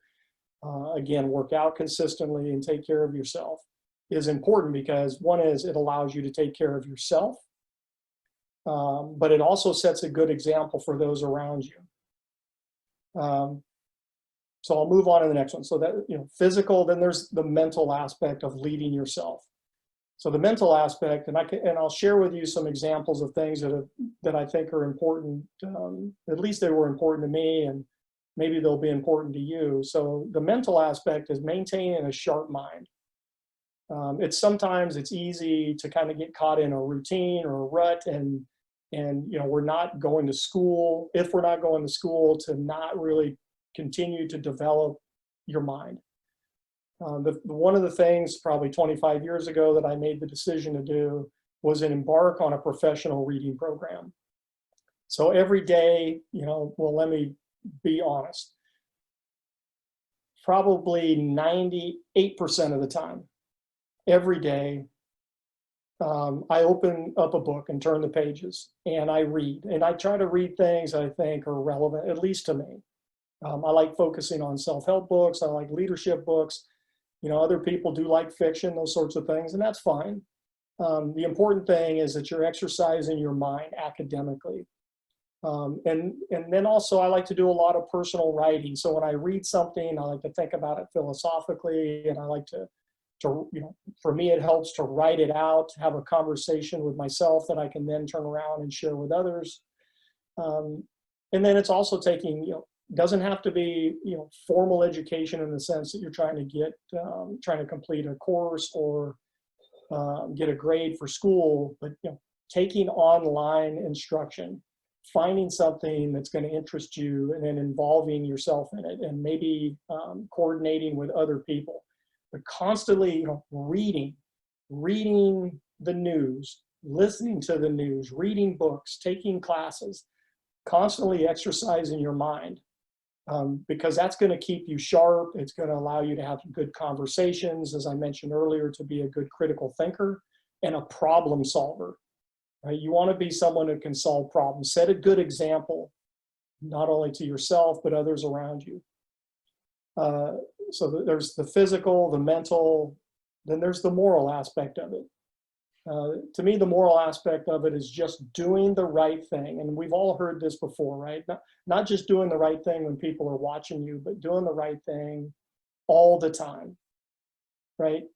And I'll even take it a step further. It's not just doing the right thing, it's thinking about the right things. It's keeping your mind healthy, your moral mind healthy. It's setting a good example. It's doing what's right. It's not engaging in meaningless conversation about talking about somebody. It's not about being a gossiper. It's not about making inappropriate comments. It's not doing something that you shouldn't be doing. It's always about doing the right thing, being virtuous, right? Being a person of high moral character. Now, that's easier said than done, especially when I talk about what are you thinking? What is in your mind? How are you controlling those thoughts? What allows you to do the right thing? Focusing on that on a regular basis and then exercising that. Being uncommon in your approach, right? Because to not take care of yourself really well physically, to not engage in mental exercises, to not always be virtuous or a person of high moral character. So you just got to ask yourself, where are you on that bar? Are you in the middle? Are you somewhat down below? Or are you above it? Or are you way above it, right? To be up here is to be uncommon, right? And ask yourself, do I want to be common? Am I beneath that? Or I'm okay just being somewhere in between? Or do I want to be exceptional? Do I want to be uncommon as a leader? Do I want to have, again, the ability to influence those around me to also carry themselves in a way and do business in a way that's uncommon? Then the last part of what I call leadership fitness is the spiritual part. Now, this, some people get a little anxious when you have this conversation. I can remember as the MCPON, I never wore my faith on my sleeve, but I was never afraid to talk about it if a sailor brought it up. Now, it's really up to each individual person. I don't know what another person's faith is. I don't know if you're a person that practices faith or you're someone who meditates or whatever the case may be, right? For me, my faith has always been and continues to be important to me. And so if it is, then I must exercise that. I must study, I must understand, I must be around other people that I can have conversations with my faith about, because it's something that rests deep inside me. It's what's always helped me make my decisions as a leader. And so I would submit to any of you that if you're a person of faith or faith is important to you, don't ignore it. You have to treat it like the other three aspects of leading yourself. Do you want to be here, or do you want to be here, right? So physical, mental, moral, and spiritual fitness are so very, very important in leading yourself, because if you're not leading yourself, if you're not uncommon in your approach, then your ability to truly be a leader and influence those around you is not going to be there, right? And if leadership truly is about influence, then you want to put yourself in a position where people don't question you. They don't wonder what your motives are. They don't speculate, is this person genuinely who he is, or is he pretending to be somebody? Now these things can't be developed overnight. It really requires a lifetime of it, but there's no better time to start than today. And I would encourage you to think about those elements I just talked to you about, contemplate them, have conversations with others about them, and then just ask yourself, where do I want to be?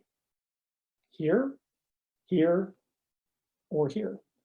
Make that decision and then go after it. And I hope it's here. Go after it with vigor and go after it with energy and be consistent at it. Look, I think what I've just shared with you is no surprise. We've all had the opportunity to work for a variety of different leaders. You know, look, having rank, title, or position of leadership doesn't make you a leader. I believe that all of us have worked for people that or worked with people, not necessarily for, but with people, that when we sit back and we think about it, we say, you know, that person wasn't my supervisor. Maybe that person might even have been your subordinate, but when you look at them, you said, wow, they had such presence about them. Their ability to speak and people listen, their ability to speak and people believe, that people understand they're genuine in who they are. That person, you could be a first class, a second class, that person could be a third class, an airman, a seaman. It doesn't matter, because when people lead themselves, they influence people across all spectrums. And just think about for a minute, who is the person that you admired the most? Who's the person that you wanted to be like? Chances are that person was practicing many of the elements that I just spoke to you about. Now, it's a shame sometimes when you see somebody doing most of it, but then you see that there's something that they don't do well. And you say to yourself, if they would only do this, they would be the perfect leader, or they would be a great leader. But for whatever reason, they haven't done those things. Right? We've ran into those sorts of leaders. But I would also tell you that to find somebody who does all those things and does them consistently, and look, just because I'm talking about it and I try to do it doesn't mean that I've reached that point, right? I don't want this to come off as, you know, Mike is saying, hey, I'm doing these things, therefore I'm here, right? Number one is I don't get to make that decision. It's only the people that you serve that get to make that decision. What I will say is that I try really hard to achieve that. Chances are I fail far more than I succeed at it, but it will never stop me or prevent me from trying. And I hope the same is true for you. Don't get discouraged if you feel like, hey, I'm not doing this well or I'm not doing that well. Just really tighten up and keep getting after it, keep focusing on it, and eventually it will come. And then you're going to feel at some point like, hey, maybe I've achieved this, or maybe I'm there. And then you're going to have not a good week, not a good day, maybe not even a good month. Don't let that discourage you either. Just pick yourself back up and get back in the game and press on. So Travis, that's, you know, in a nutshell, that's kind of what I wanted to talk about. But what I would like to do now, if the opportunity presents itself, is ask or answer a few questions if anybody has something. Yeah, you got it. Well, Mike, thank you so much, man. And I got to tell you that so your story is kind of hits close to my home because my dad passed of cancer. So I want to just, you know, that's the fight that you fought through with that, dude. Thanks for sharing that, because I know that's a very sensitive subject. So it means a lot that you're so open with that. So that being said, I have at least one question that's popped in here. So I do encourage anybody who's out there, if you're on Facebook, if you're logged into our Zoom meeting, feel free to ask questions. But the first question that came in is, at what point in your career did you realize a goal of MCPON? And was there any point in your career where you felt like you were stuck or not progressing to your satisfaction? If so, how did you get out of that rut? And that's from Bobby. Okay. So just a little background. So I grew up on a small Indian reservation in Montana. You know, my family were farmers and loggers. The one thing I learned where I grew up is how to work hard. And I mean how to work really hard, right? I joined the Navy in 1983, and I tell you, all I wanted to do was join the Navy, serve for 4 years, get out of the Navy, come back, and resume my life as a farmer and as a logger. Just because I always felt a deep desire, even as a small kid, that military service was something that I should do because I loved the country that I lived in. I had a great family, was strong. You know, we didn't have much, but what we did have was an appreciation for this country. And so I did. I joined the Navy. I served 4 years. I don't know how I ended up as an aviation structural mechanic because I'd never even seen an airplane prior to that, but I guess working on tractors and working on helicopters are similar. So anyways, I got out after my first 4 years. I got out for about 6 months. I went back, resumed my life, but it took me just a few months to realize I'd made a grave error, that I really, not only was it about just serving for that period of time, I felt like it was a calling, something I'd like to do as long as I possibly could. So I came back into the Navy, fortunately at that time, and Mick Pawn Smith talked about it. I got out in '87. The Navy was really building up over 600 ships and nearly 600,000 sailors. And so the opportunity for me to come back in was there. And so I did, right? Let me be clear, never once in my life did I ever think about becoming the Master Chief Petty Officer of the Navy.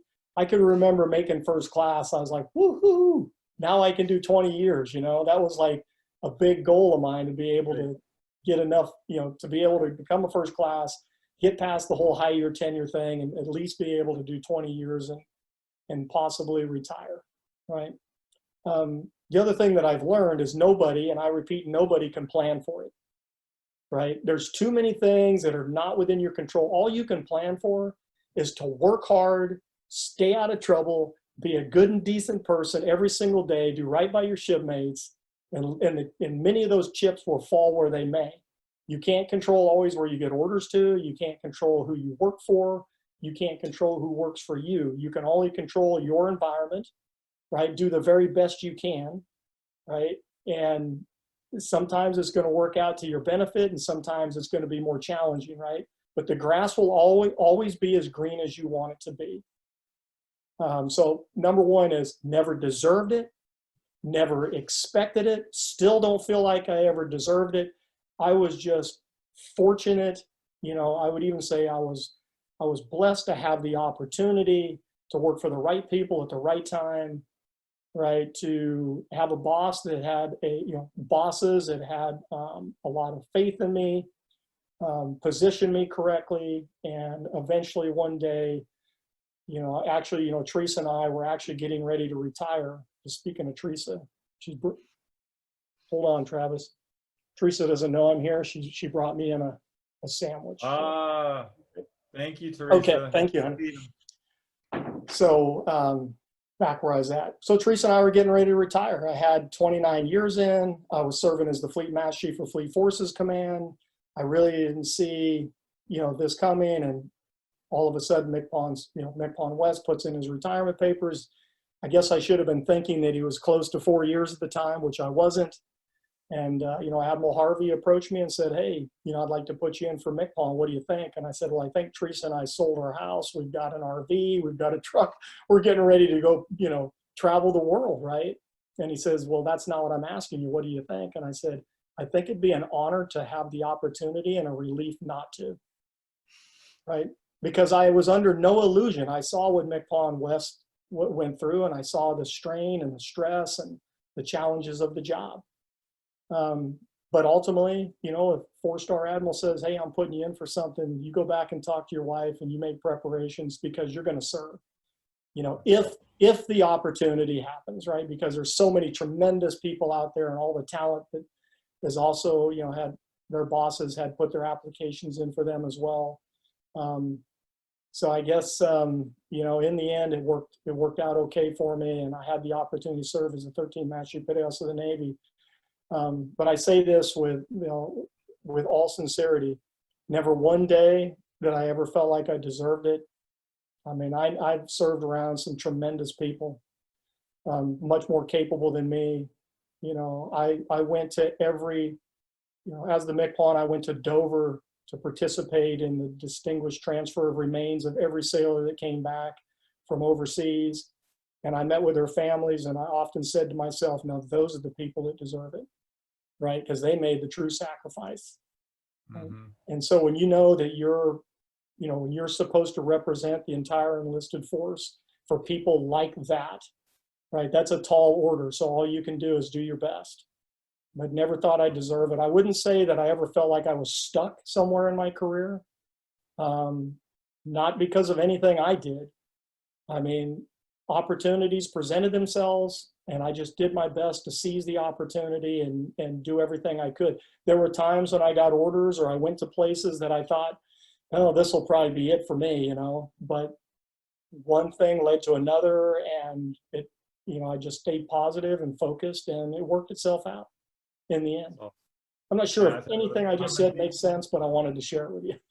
That's awesome. That's awesome, Mike. Well, it's a common theme, and that's you've heard me say this a couple of times, is just the humble mentality. When you get to a certain level, there's a certain common theme, and that's being humble with where you've gotten and what you've done. Travis, I'm going to interrupt you. Most of the time I wasn't at the Pentagon. I would be out, spending time with the fleet. But I share this with everybody that's watching. And I say this with 100%. I would never be disingenuous with you, so trust me. This is the truth. I used to park, same place MCPON Smith parked. It's in the mall parking. I think it was spot 64. And it's pretty close to it's the backside of the Pentagon. You pull up, you're pretty close there. I'd pull in early in the morning, and I would sit in my vehicle, and I would look at that building. And not one day went by that I wasn't grateful to have the opportunity to go to work in that building and to represent the men and women that serve in our great Navy. I never, ever took it. I never took advantage of it. I never took it as it was something that I was supposed to have. Every time I parked there and I looked at that building, I made my preparations to go in there. I said to myself, number one, you don't deserve this.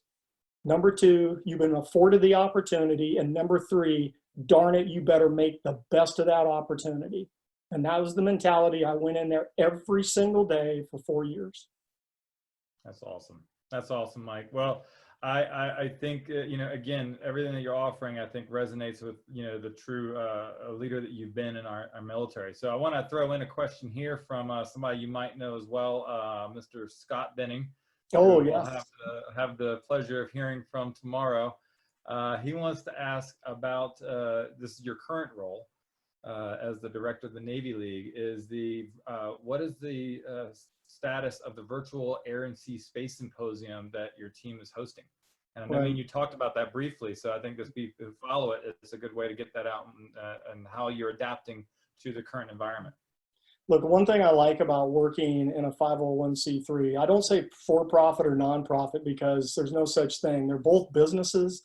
One has a different tax filing status than the other, but having run a quote unquote for-profit business and now running a nonprofit, I would submit to you that both of them come with very unique challenges, but they're both running businesses. So the one thing I do like about the nonprofit world is the transparency. You can go online and you can look at the Navy League's 990. You could see how much money the Navy League generates, what our tax filing status is, so on and so forth. So the Navy League has, and I'm going to get to Scott's question, but I just want to lay a little bit of a foundation, right? So the Navy League has two elements. I'm the CEO of a building, which is the for-profit side, right? I won't talk about that tax filing because that's a for-profit company and it's not something that's made public, right? But then as the executive director of the Navy League generates, and I'll just round the number, right? But generates it's about a $10 million a year business. Sea Air Space generates 70% of the Navy League's operational income every year. Now that gives you any idea of the magnitude of it. It's a 3-day event that we spend 9 months preparing for, right? And that money comes into the Navy League to support the Navy League, so that the headquarters, so that we in turn can support the 200 councils that we have around the world that do all the things for sailors and sea service members that we're all accustomed to, right? Homecomings, send-offs, Sailor of the Year, awards, dinners, and luncheons, you know, and the list goes on, right? So we generate those revenues to be able to support those councils, to be able to do all those things. So when the governor of Maryland signed his executive order, I think it was on the 6th of March, suspending all events of 250 or more people, and now I think it's down to 10 people, effectively, when that decision was made, Sea Air Space was canceled. I mean, the governor canceled it, we didn't cancel it. So imagine you're running a company. I have 30 employees at work that are on the paid staff, right? Imagine you're running a company and all of a sudden 2/3 of your revenue's gone instantly, right?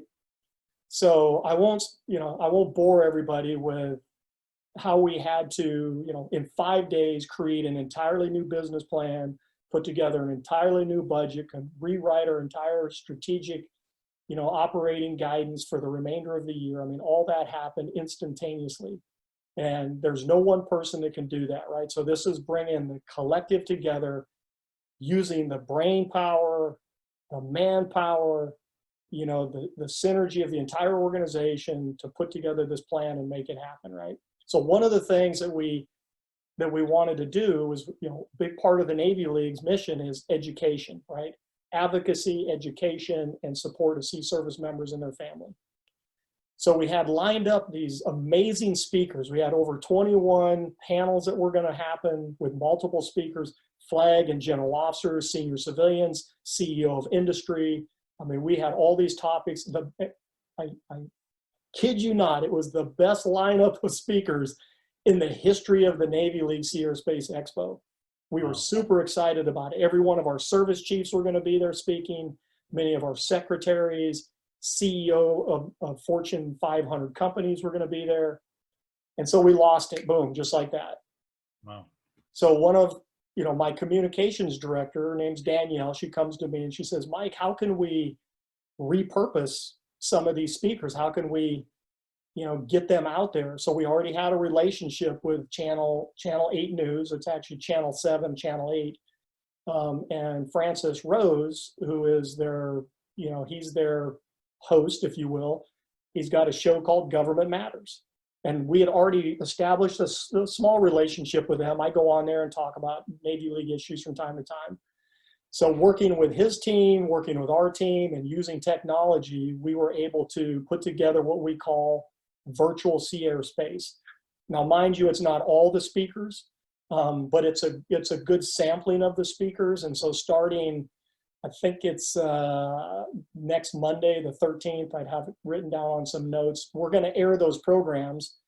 They'll be on Facebook, they'll be, probably on LinkedIn, but they're going to be around the greater DMV, DC, Virginia, Maryland area. And a couple million people will get to watch them. So Scott, thanks for asking the question, really appreciate it.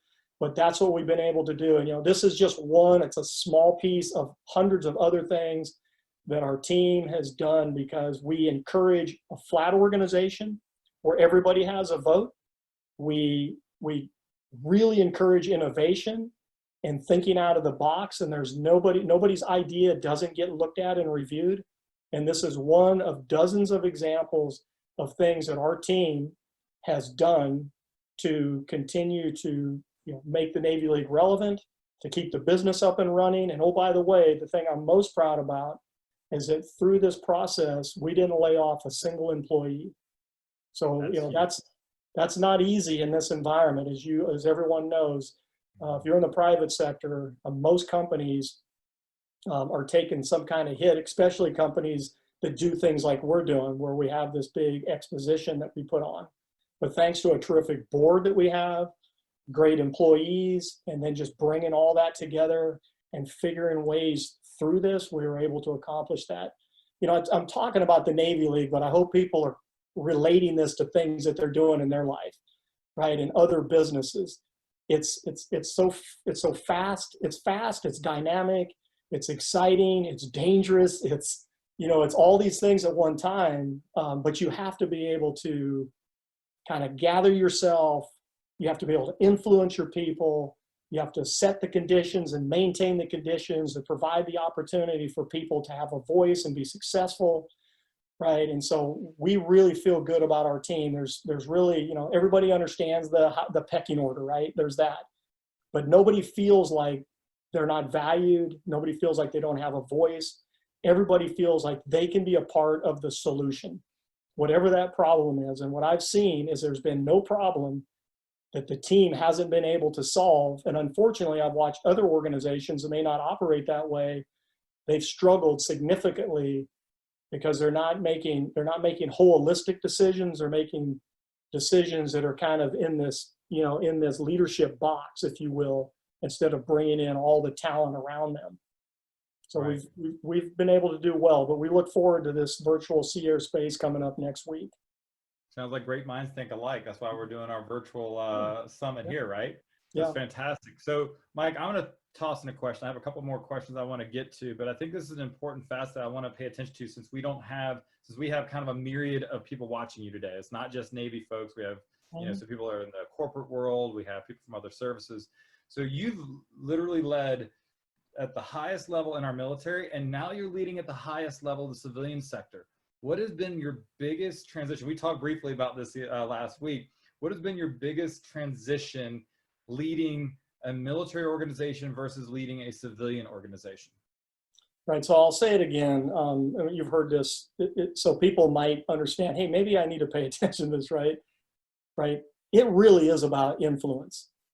It's about a leader's ability to touch the hearts and the minds of their people, to create an environment, to create an organization that people feel like they matter, and they shouldn't just feel like they matter, they must matter, right?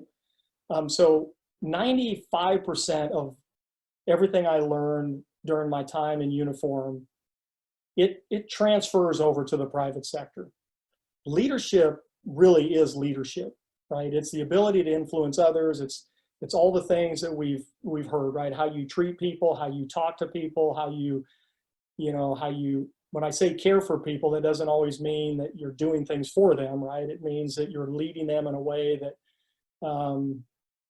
they can ultimately care for themselves more than you can care for them, right? So all that was transferable. What wasn't transferable, like in the Navy, we get a budget, right? And we make sure that we try to spend it appropriately. We buy parts and fuel and do all these things, right? And we try to enter into decent contracts and so on. But if we run out of money for parts and fuel and all that, we're still going to get paid, right? Twice a month, you're going to get a paycheck, right? You don't worry about your health care. You don't worry about your paycheck. You don't worry about, you know, is the organization going to have to file bankruptcy? Is the organization going to have to go out and get a loan to be able to make it through to the next payroll? You know, I didn't worry about that in the Navy, right? And when I got out, I went into a pure civilian organization, right? It was a marketing company. And it had owners, and I had to be able to, you had to not only, you know, pay your employees and all the benefits and, you know, manage the P&L and all the HR aspects of it, but owners of companies also want their shares. At the end of the year, you got to pay them dividends, right? And if you're not providing the dividends, or you're not balancing the budget or doing the things that you're supposed to be doing running a private company, small company or medium-sized company, you're out, right? I will tell you, they hired me not because I was the former Master Chief Petty Officer of the Navy. They hired me because they believed that I held positions, like many of the sailors that are watching this now, held positions where we learned how to get things done, right? I found it in the private sector, oftentimes they end up an inch deep and a mile wide. right? They're trying to do a lot of things because they're trying to generate money. There's the entrepreneurial spirit. There's trying to, you know, raise capital doing other things. And sometimes what happens is you get spread thin, right? So you're going lateral, but you're not going vertical. You're not getting it into the end zone. So the owner of the company just said, hey, we need someone that can get it in the end zone, right? We're an inch deep, we're a mile wide. He says, you know, and I learned this. He said, most people can get it into the red zone, but not many people can get it into the end zone. So, you know, sailors are mission oriented, service members are mission oriented. They understand that they have to complete the mission, right? That's getting it in the end zone, whether it's, hey, we've got an airplane, it's in North Island, you know, helicopter, it's broke, the ship's, you know, getting underway, we got to get that bird out there. But we're going to get it out there. The bird can't stay back. We're going to figure it out, right? That's how we learn to get things done. So that's the reason they brought me over. Now, I had no practical business experience, right? I don't have an MBA, right? And so when I got there, I realized, wow, I can lead people, right? I'm building a pretty good team. People trust me. They're listening to me. We're getting things done. But now I got to figure out this whole, I got to get with my CPAs. I got to get with my controllers. I got to, you know, get with our folks to learn how to run the business. So for me, that was like going to night school, right? And I say that I got my MBA through the School of Hard Knocks because I didn't want to fail, right? I wanted this company to know, hey, you can go out there and hire an enlisted service member, you know, that has some business experience, bring them in, and what they don't know, they're going to learn it really, really fast, right? Because we do have the ability to do that too, right? So in that 2.5 years that I was running, almost 3 years, I should say, running that company as a COO and CEO, it was practical leadership experience, learning new things, coupling those together, which ultimately, you know, provided me an opportunity now to, you know, run the Navy League of the United States. Now, coming out of the Navy, I don't think I could have stepped into the role I'm in right now because it just requires too much business understanding. And that's not something, and not just, you know, business understanding from an academic point of view, but from a practical point of view. But when they ultimately offered the position to me, I felt very confident in the ability to do that. And every sailor that's watching this now should feel the same way, right? You're going to learn so much in what you're doing right now, but also, phone's ringing, but also don't forget, you know, that mental fitness aspect that I mentioned to you, right? Learn as much as you can now, develop those critical thinking skills, right? So that when you get it, when and if you get out, you can go acquire some of those skills through, you know, hands-on. And what you'll find yourself doing is rapidly accelerating beyond your civilian peers because you have the leadership, you have the operational understanding, you become a quick learner, right? You've developed these attributes because you've got a good study program.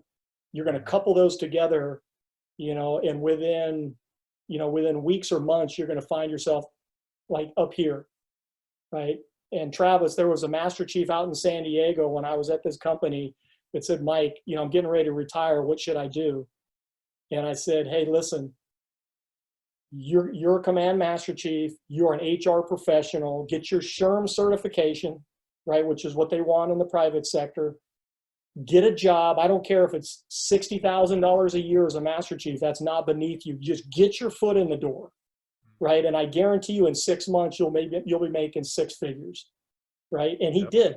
He went and got his SHRM certification. He went and got a middle level HR job with the company, right? But they quickly recognized who this guy was and what capabilities he had. And within 6 months, he went from 60,000 to six figures. I love it. I love it. Well, Mike, that's a great insight because again, we have a kind of a mixed audience. I appreciate that. So that being said, we're always trying to strive to learn. And I know you're a big person of self-education, right?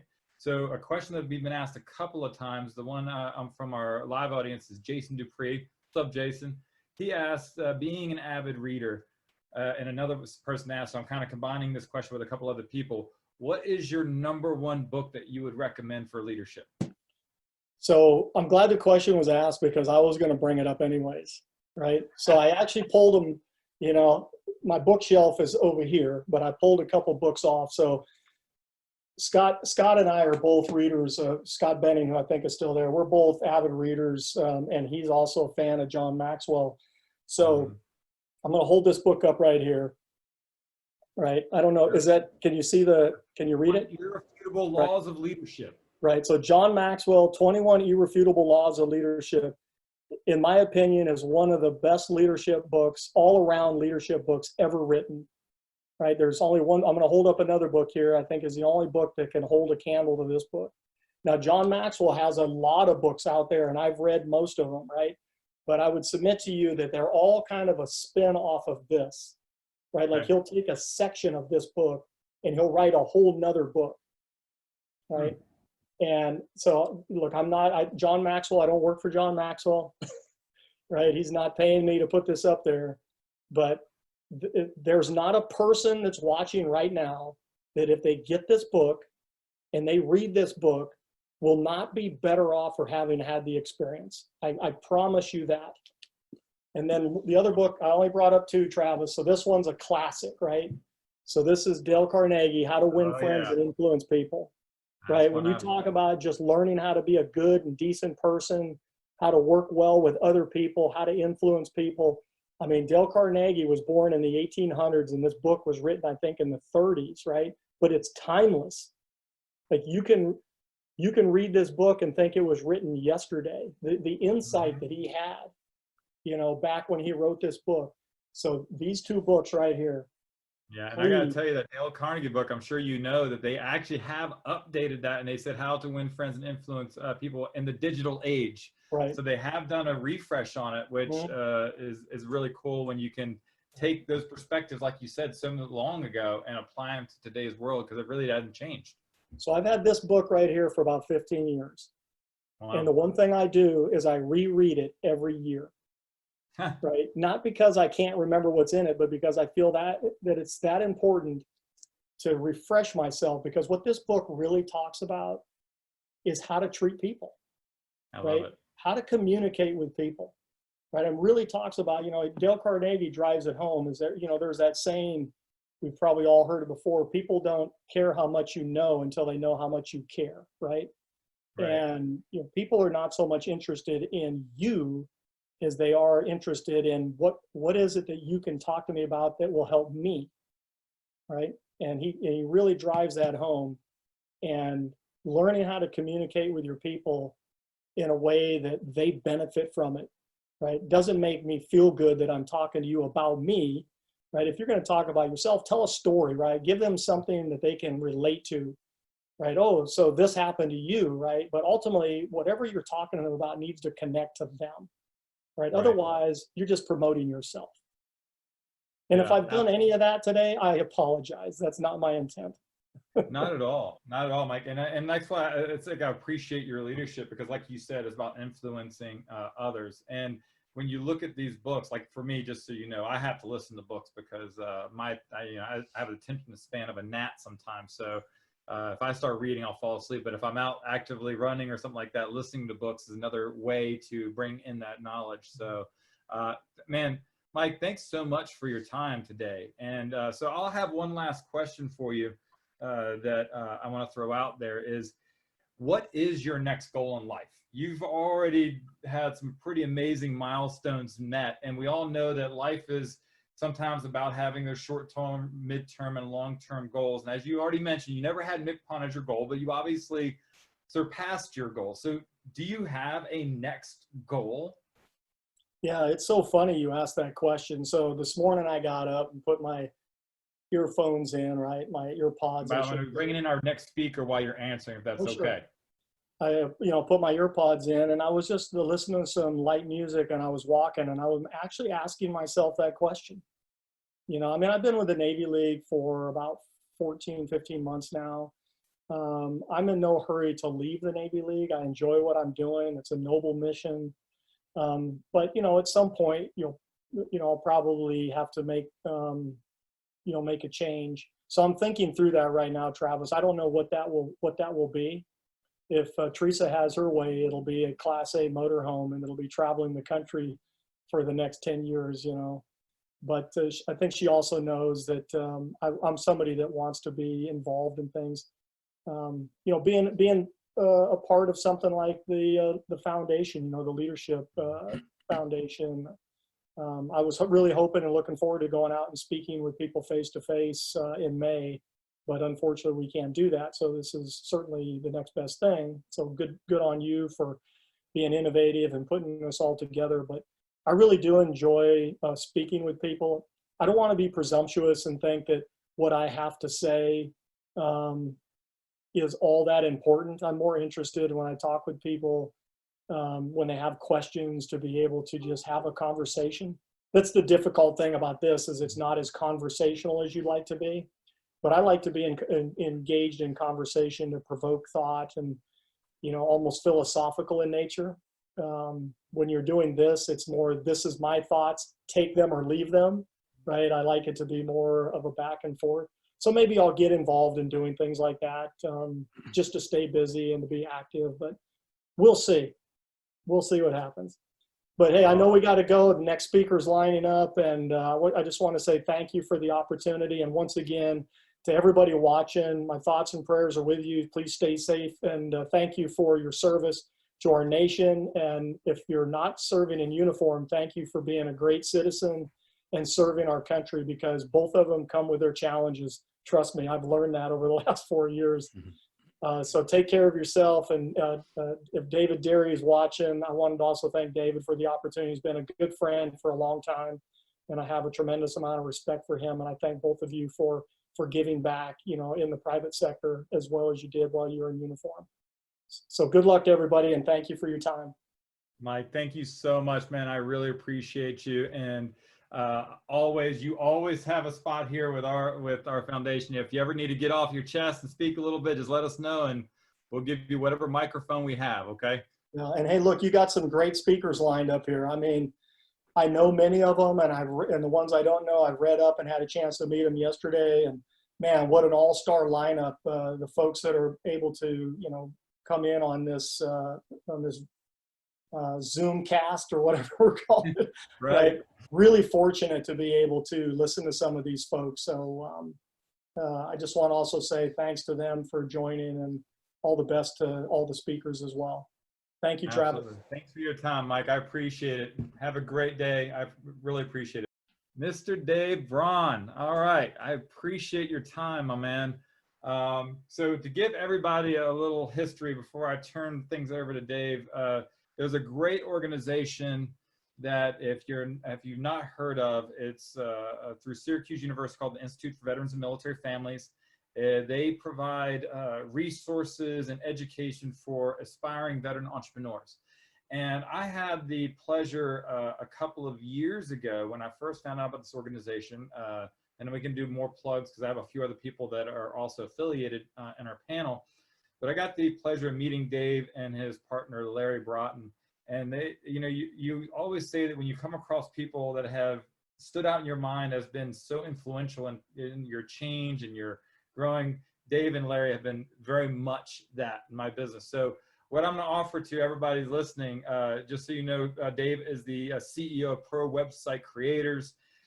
He's also works closely with Larry Broughton, who I mentioned before, is the CEO of Broughton Hotels. You also run a company together called Ugozi. Is that, I always mispronounce it, Ugozi? You got it. Yep. And just is constantly giving back. Him and Larry donate a lot of their time to serving veteran entrepreneurs. And, you know, just everything that I've learned from you guys has been amazing. So that being said, Dave, I got to kick things off with one of my funky questions. Okay. Okay. All right. So if you had a choice between two superpowers, of being invisible or flying, which would it be and why? Oh, it'd be flying, of course. Okay. It'd be flying because that way I could get places faster and get more accomplished and achieve more, right? I love it. I love it. Well, Dave, you're a very successful entrepreneur in your own right. I know you support our military every day, but what I love about this is you're going to give a perspective from a civilian's perspective. And you have a great system that what I've loved about your mind is you know how to basically take ideas and make applications that people can actually quantify. And so your topic today is going to be establishing big benchmarks for personal success, right? Right. You got it. All right. So without further ado, I'm going to get off here again.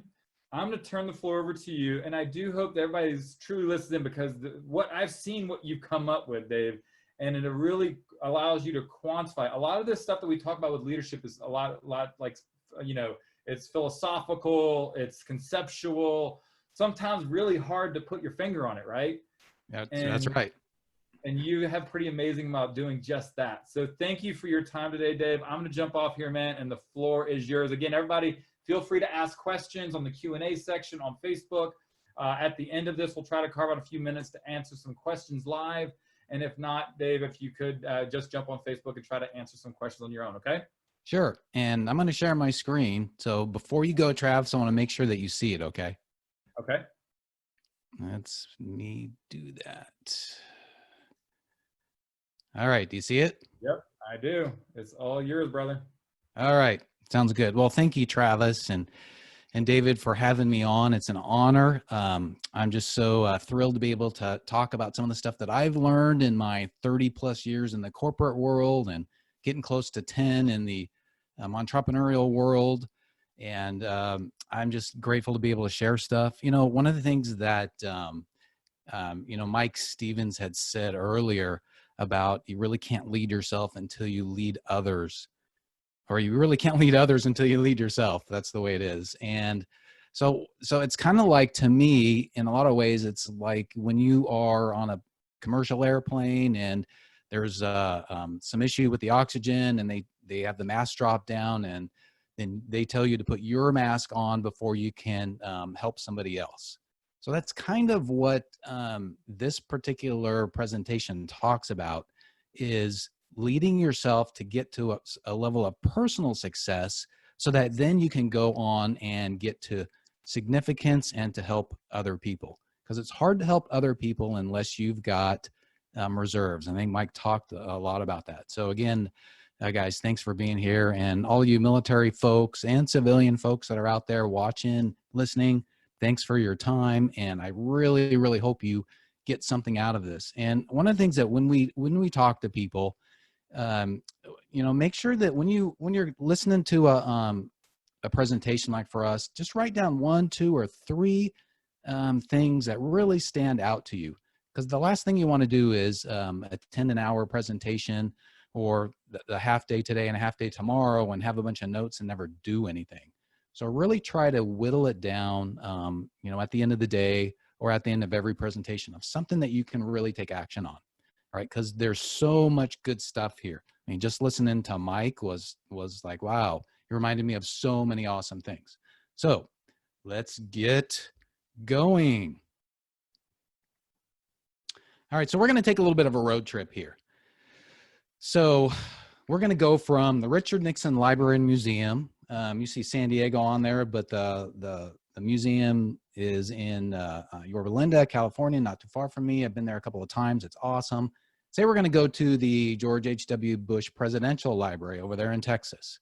Well, when you're going to take a road trip, what is the requirements that you have? Okay, the first thing is you got to figure out some kind of vehicle that you're going to go in. It's either going to be, a car, a plane, or whatever, but you got to figure out the vehicle. The next thing is you're going to have to fuel it with something. And the reason I'm talking about the road trip is this is going to be like personal success as well. So you need a fuel, some kind of a fuel to power you. And then of course, you're going to need to have a map. That seems kind of obvious, but it's good to state the obvious up front.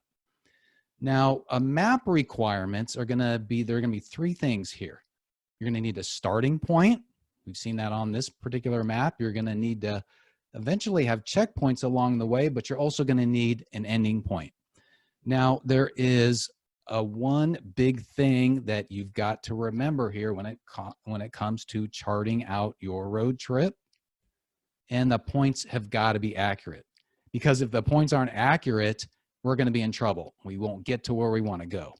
So can you imagine going on a road trip and you think you're starting from California, but you're really in Kansas? I mean, who knows where you're going to end up being. All right. So personal success, as I said, is very, very similar to a road trip. It's a journey and it requires the same type of things. It requires a vehicle. And in this case, your vehicle is going to be something like education. It's going to be a job.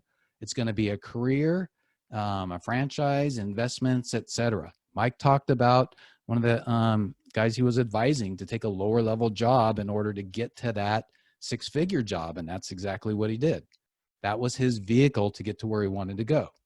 You're also going to need some type of fuel, and in the case of personal success, a great acrostic here is MITRE. So think about these 5 things to use to fuel your journey for personal success: money, information, time, energy, and relationships. So think of the word MITRE. Any of those 5, all of them, or just one of them, can be what you need at a particular point to get you to where you want to go. And of course, you're going to need a map. Now let's do a couple of definitions for our map.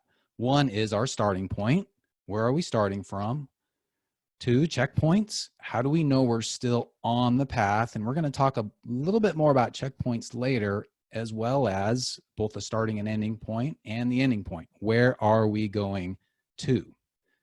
Again, I just want to reiterate this. All 3 of our points have got to be accurate: the starting, ending, and those checkpoints.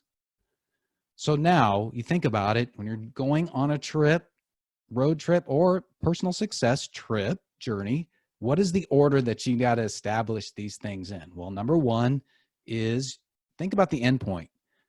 You got to think about where you want to actually go before you do anything else. Stephen Covey says, begin with the end in mind. He's not talking about a road trip. He's talking about a personal success trip, a journey that you're going on. So begin with the end in mind. Okay. The second thing you need to figure out is the starting point. Okay. John Bingham says, the miracle isn't that I finished. The miracle is that I had the courage to start. Starting and being accurate on your starting point can take a huge amount of courage. We're going to talk a lot about the starting point and how to really establish that, because it's not as easy as you think. Okay, then number 3 is the checkpoints.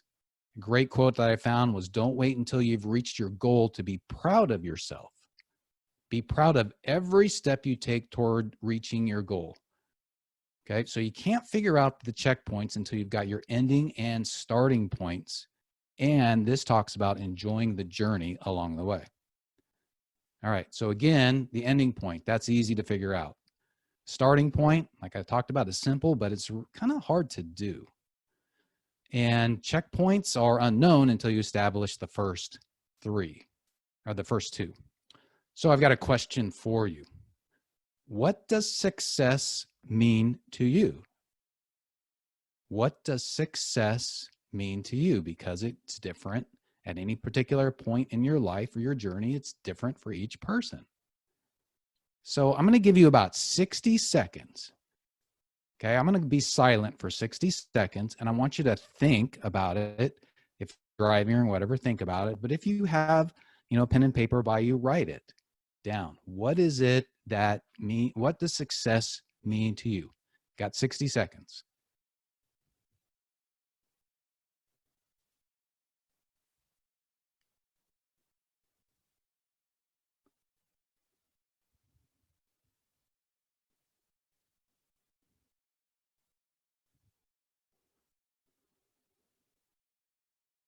You got about 40 left.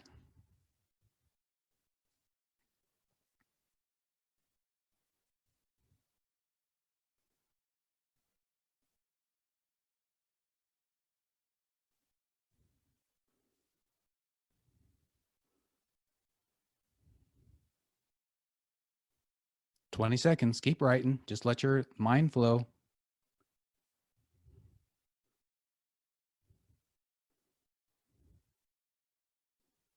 Another 10.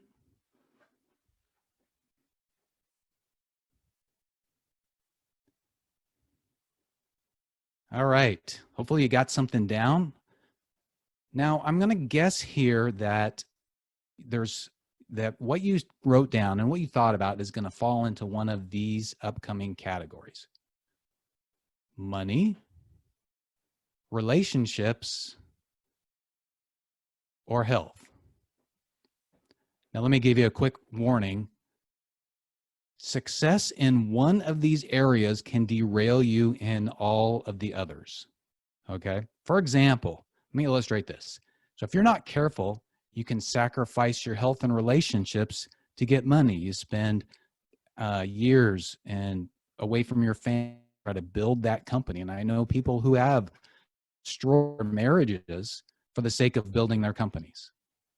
So what ends up happening afterwards is they end up later in life sacrificing their money to get their health and relationships back. So this is not what you want to do. You don't want to sacrifice one at the expense of the others. Right? So there is a better way to figure this out. All right, so here is the crux of the tool that we're going to be using. It's called the Whole Health Spider Graph. And it was developed many years ago by Larry Broughton, my business partner, my mentor, my great friend. He's like a brother to me. We are, I just love him like crazy. And he's been using it for years. Now, some people, I'm a certified John Maxwell coach, and they use something called the Wheel of Life. But there ends up being a problem with this, where you end up ranking yourself on a scale of like 0 to 10, and then the different areas of your life, how good they are. Because the idea behind this normally has been to have some kind of a balance in your life. Okay, so there's a problem, but we're going to talk about that in a sec.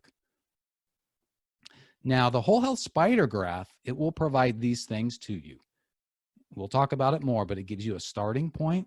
It's going to give you a bunch of self-awareness if you take it seriously.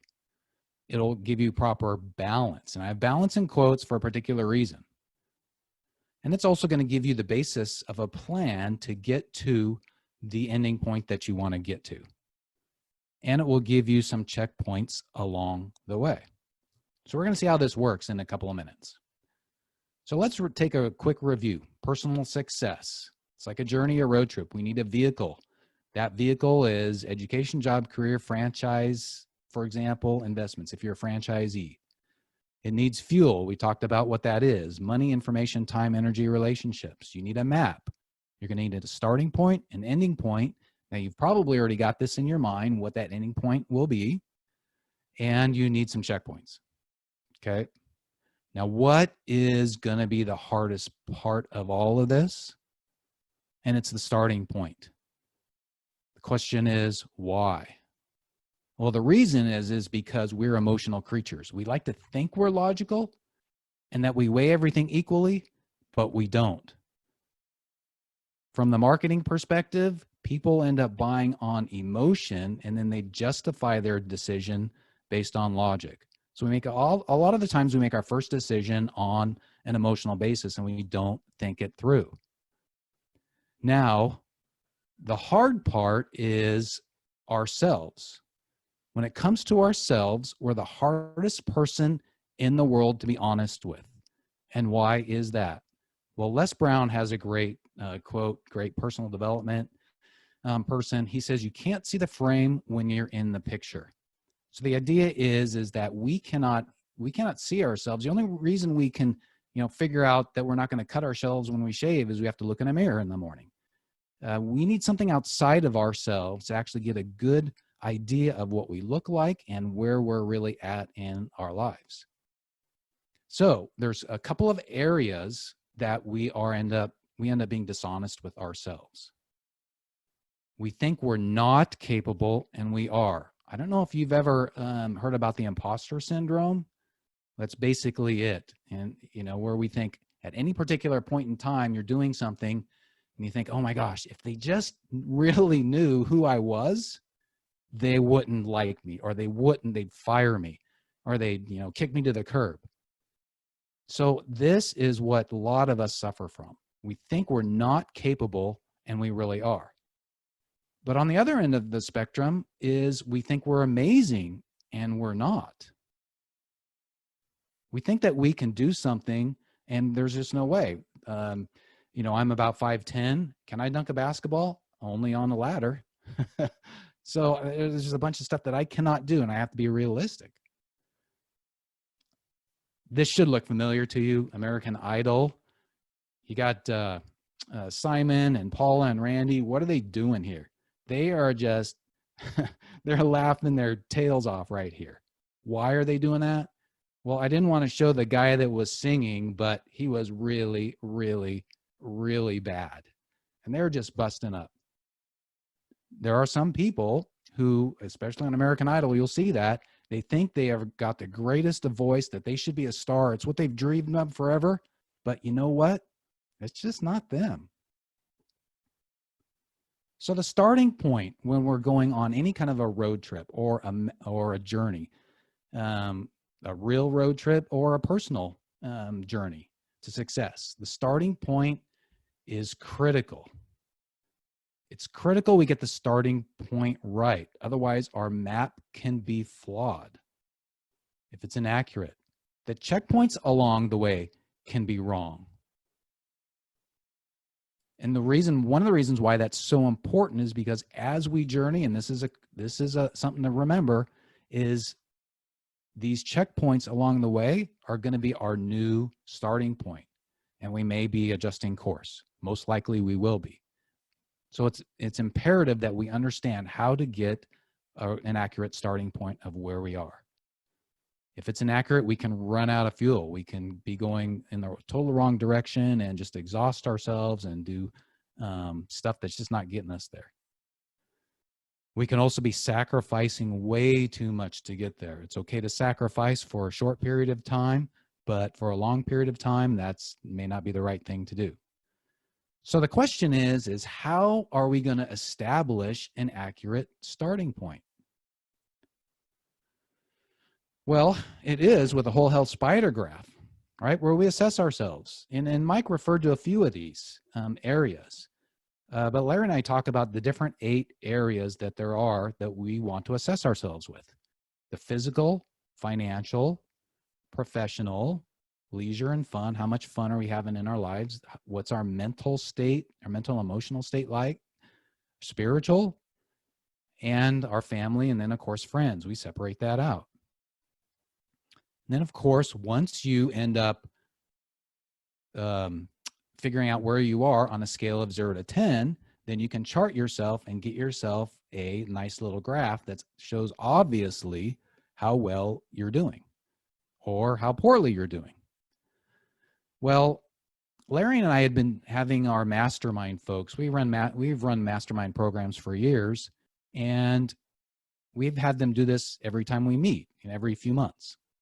One day, something happened that illustrated a really big problem. That problem was somebody rated themselves, if you can see that there, a 1 in every single category. And we were like, no way, dude, there's no way you can do this. That doesn't make any sense. But for him, he rated himself a 1 in every single area, which is almost the lowest on the scale. So we figured out that, we gotta find a way to prevent that. We gotta prevent the Eeyore effect. Now, hopefully you guys you're familiar with Eeyore from the Winnie the Pooh story in, I think it's A.A. Milne's story that Disney has made so famous. What does Eeyore say? The sky has finally fallen. Always knew it would. So his attitude is almost always negative, right? So this is the Eeyore effect that can really get us because we don't have a good way of sometimes establishing our starting points. Remember, we talked about being an emotional creature. Now, this person's case, it was extreme, of course, but it does illustrate the flaw we discovered in the tool. And that is still likely present in the ones that lots of other people use. Okay, so the flaw is related to our brains. So our brains were built thousands of years ago for a very different purpose than our society today, than what we typically need it for, which is survival. So in so many instances of our lives today, we're not trying to survive. We're not trying to figure out where our next meal is coming from, where we're going to sleep at night, worry about the tigers that are in the jungle that are about ready to eat us. We don't have to worry about that stuff. But our brains still react that way. When we detect anything that may cause us pain, or is a threat to our survival, we want to fight or flee. We want to react to it in the way that we shouldn't. For example, this is uncomfortable for me to be doing this. In all honesty, I was like, Travis, should I be canceling? I don't want to do this. But, I wanted to thrive. And so that's part of our brain's mechanism, is that we want to get rid of and not do anything that we feel is going to be painful. Okay. Now, the other thing is our brains have a tendency to have a couple of emphases that I wanted to point out to you. One is any type of event that is recent, you're going to give that more credence to how you feel about yourself than anything that's done in the past. So you're going to rate yourself higher than in the past. For example, if you just came off of the most amazing vacation, the most awesome leave, you're going to give yourself a 10 on that particular leisure scale. Okay. The other thing is, if there's something that's really negative in your life, it's going to reflect much higher than something that is positive. For example, Travis, you're a real estate agent. Say you haven't made a sale or listing in the last 6 months. You're going to be like, oh my gosh, professionally, I'm just going to rate myself a 1 on that scale. But you've been doing real estate for years. You're an expert at it. You're one of the best in the business. So that particular negative event really will get you to rate yourself more poor than you should. I know that if you have like 100 positive reviews on a book that you've written on Amazon, but then there's only a couple of negative reviews, you look at those negative reviews and say, oh my gosh, what happened? How can I fix that? Did I really screw up here? What do I change for next time? And we kind of ignore the positive. Okay. So that's something we got to realize, that this is how our brain is working. So what's needed here is we need less feelings and more data. Remember, the title of this is Establishing Personal Benchmarks for Success. So we need some marks, some data to help us that's a little bit outside of ourselves. So what we did is we updated the spider graph and to a way that we can actually establish some markers. It might be a little bit hard to see here. Hopefully you can see my mouse. But so here is the graph, and you've got multiple time points, and we'll talk about that in a sec, where you track your activities to achieve wholeness and balance in life. So there's directions here. This is what you can actually get when you if you decide to download it, and I'll give you the link to where you can get it from. But you can just follow these directions here. So the idea is you start here. This is an Excel workbook. You have to use Excel. But you start here on this particular tab or sheet, and it gives you the instructions. And then what you do is you go to the next sheet at a particular point in time, and then you rate yourself. And we'll show you how that happens. So you rate yourself at this time, and then the next time that you want to do it, you go to the red one, then the green one, for the next one, and then the purple one. The spider graph one, this is the one that gives you a summary of what you've done. All right, so I'm going to show you that in a second. So hang in there with me. Maybe a little bit confusing. All right. So here's an example for physical. And I know Mike talked a lot about this because it's so important. So what we've done here is we've created a spot in the upper left-hand corner there where you would fill out the current date. And then for the physical area, the idea is to pick 2 to 4 of these, what we call markers or benchmarks, to evaluate yourself on. So in other words, you can actually look and think of how true some of these things are about you, as opposed to saying, well, I just feel pretty good today. So my physical, I'm going to rate myself physically a 10. Well, take a look at all of these. Pick 2 or 4. So for example, this one here, I'm moving towards or maintaining my ideal weight. Okay. And then I rate myself a 7. Down here is my cholesterols are acceptable.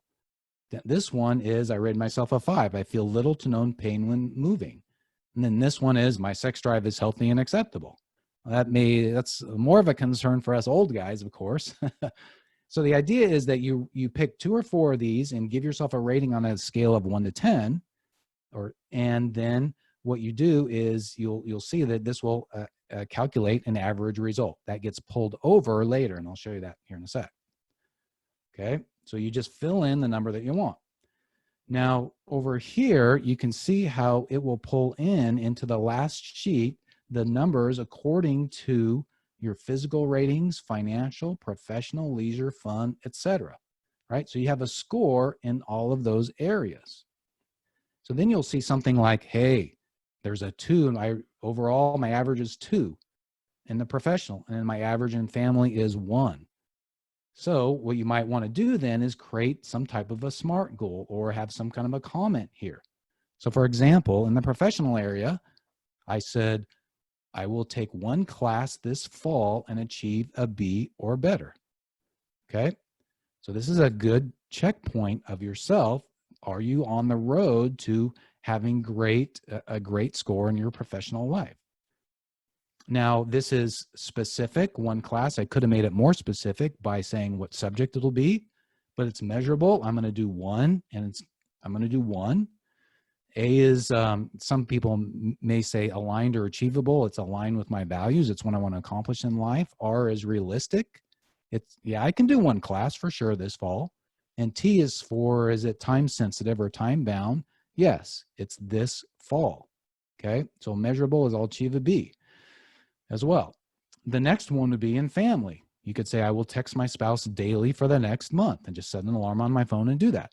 So you can see here, this points out to you in a relatively non-emotional way of where you're at in any particular aspect of your life. Because like we said at the beginning, if you are amazing in the financial, you got a 10 here, but then you've got a 1 in your family, you may be headed for trouble.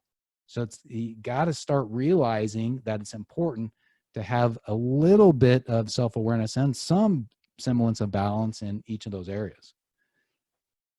And then of course the tool will actually plot it for you so you can see graphically like, hey, I'm pretty good up here, and oh, these 2 are terrible, so I better do something about it. Okay, that's one of the things that I think Mike talked about is being so action oriented, and that's the military folks that I've been around at the different conferences. The people in our masterminds are just so action oriented. They do what they say they're going to do, and it's awesome. So then ultimately what you get here is, and I'll have to push through this pretty quick, but what you get here is an overall graph of how you're progressing over time. So you can see here, this was 1 particular date, and then a month later, these were my ratings. A month later, these were my ratings. And then we tell people maybe go a quarter after you've done it for the first 2 or 3 months. So that's a quarter later. So you can kind of see on the graph, if you go from blue, red to green to purple, you've seen that you're making some progress here. You can also see graphically, are you maintaining like you are in the money area? Or if you're maybe in a little bit of danger, you're maybe moving down a little bit, maybe not. But you can really get an idea graphically of where you're at. So what are some of these markers? We talked about some in the physical area. So, but some common ones between all the areas are if you have a mentor for this area. Now, mentors can be people. It could be blogs, books, courses, audios, etc. All of those things you can consider as mentors. Maybe you have a favorite author in a particular area, like from a relationship perspective or family, Henry Cloud and John Townsend, their series of books. And then, of course, another common marker is, do you have an accountability partner? Now, an accountability partner has a few requirements. It's not your buddy. It's not your drinking buddy. It's not your friend. Could be a friend, but it's got to be somebody who's going to speak truth into your life. That truth has got to be both the good and the not so good. He's got to call you out when you're doing poorly, but then lift you up as well to encourage you that you can do better, and then to really help praise you and celebrate with you when you're doing great.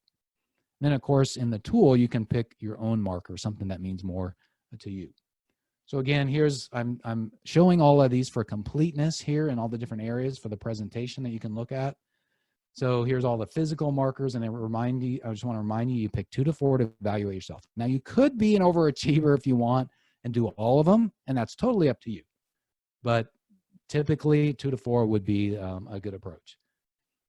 And here's the different financial markers. For example, my cash flow is stable or trending in a positive direction.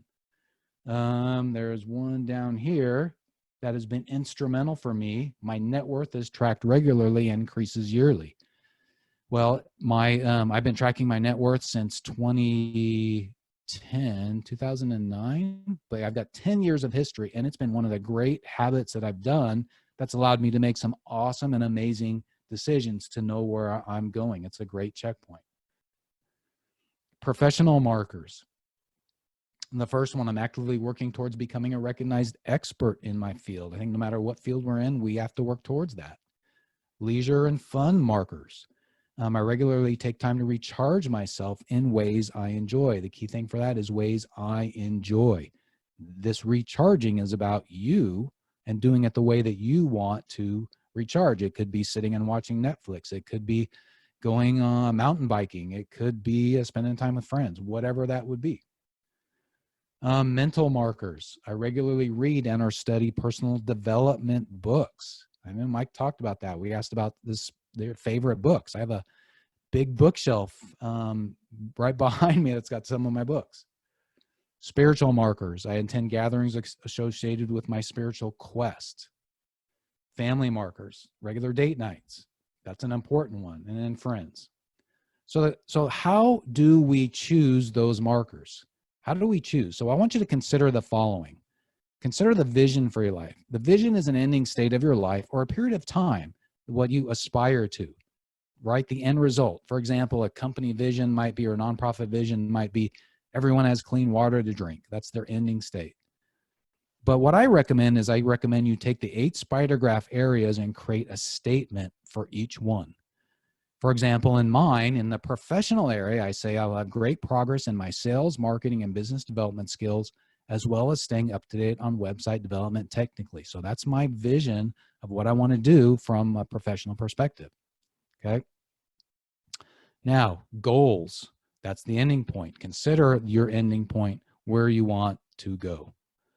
Consider the key stakeholders in your life, your kids, your spouse, your friends, your mom, your coworkers, or your boss, right? What are the key stakeholders in your life? Think about what you may need to do to serve them. And then, of course, pick those that provide leverage. And I know Mike talked about it, physical exercise. This is an area for me, as well as a morning routine, that helps me emotionally. So part of my morning routine is journaling. So what I do in the morning is typically I'll read my Bible, I journal, I'll read some affirmations, I pray for our neighbors, and then I go exercise. Now, an easy way to journal that I found, and I've done this every day for 4 or 5 years since we've had it up. You can go to ugozi.com/daily and opt in to get an email that comes to you every day with a short thought that you can journal on in the areas of personal achievement and success. I recommend you do that. So the question you may have in your mind is balance, but what about balance here? Well, balance is not necessarily the goal. Having great scores in all areas at any particular time is possible, but it's kind of unlikely for most of us. It's really just awareness of where you need to shore yourself up and to not totally sacrifice the other areas long term, okay? So you may want to just choose one area for emphasis so that you can then decide to decrease something else temporarily so you can make a concerted push in that area. But beware of what you are sacrificing when you do this. So talk to those stakeholders and get their approval. Here's some final thoughts. Develop habits in all areas. There's a couple of great books. One of my favorite books, Atomic Habits, talks a lot about moving into the subconscious. The Power of Habit by Charles Duhigg is awesome as well. Develop habits. You can get more accomplished by doing habits because you don't have to use your decision-making part of your brain. Practice habit stacking. In other words, do 2 things at once. When I go to the gym, when I'm riding the exercise bike, I'll read a book. But when I'm doing weights, I'll end up listening to a business podcast. Okay, so those are doing two things at once. They're stacking great habits on top of each other and conserving time. Create reserves. I know Mike talked about this. Create reserves in the different areas of your lives, both emotional, mental, and physical. Right now is a time where we need to have some of those reserves, given what's going on. And then understand what fuels you, what gives you energy, what gives you excitement, what gives you happiness and a zest for life. And part of that, establish at least one sanctuary for your life. So I have 3 sanctuaries in my life. One is my church, one is the gym, and one is my home. And right now, with what's going on with COVID-19, church is doing online, but we can't gather there, and I can't go to the gym, but I'm just doing yoga at home. That's okay. But my home is great. And if my home wasn't great, my wife is working from home now. And if our relationship wasn't good, we'd probably be at each other's throats. And then, of course, use community. Part of that community is establishing accountability partners, using coaches, being on programs like this, going into masterminds, and of course, trusted friends. And then finally, be thankful constantly. Be thankful in everything you're doing. An easy way to do that is just to think about what life was like 150 or 200 years ago compared to what it is now. There's a reason why people didn't smile in photographs and paintings 150, 200 years ago, because they had crappy teeth. So be grateful just for great dental care that we have now. There's tons of things we can be so thankful for. And where to grab it, you can go to ugoziinsider.com/spider. And you can grab the tool. You don't have to even put your email in there. You just download it, and there's a video there that I talk about how to use it. So again, go to ugoziinsider.com/spider, and you can grab it. And that's me, Travis. I am done just in time. Man, Dave, let me tell you, bud, once again, you never cease to amaze me with your insight. And I just can't thank you enough for taking time out of your day to share this with our audience. I've already gotten a few texts from people, so don't be surprised if people reach out to you because they want to take advantage of some of these. Because like I said before, you've really been able to kind of dial it in and put a quantifiable measure on a life balance. And that's something that we all struggle with, whether you're in the civilian or military, is finding that balance. Because it's always like whack-a-mole, isn't it?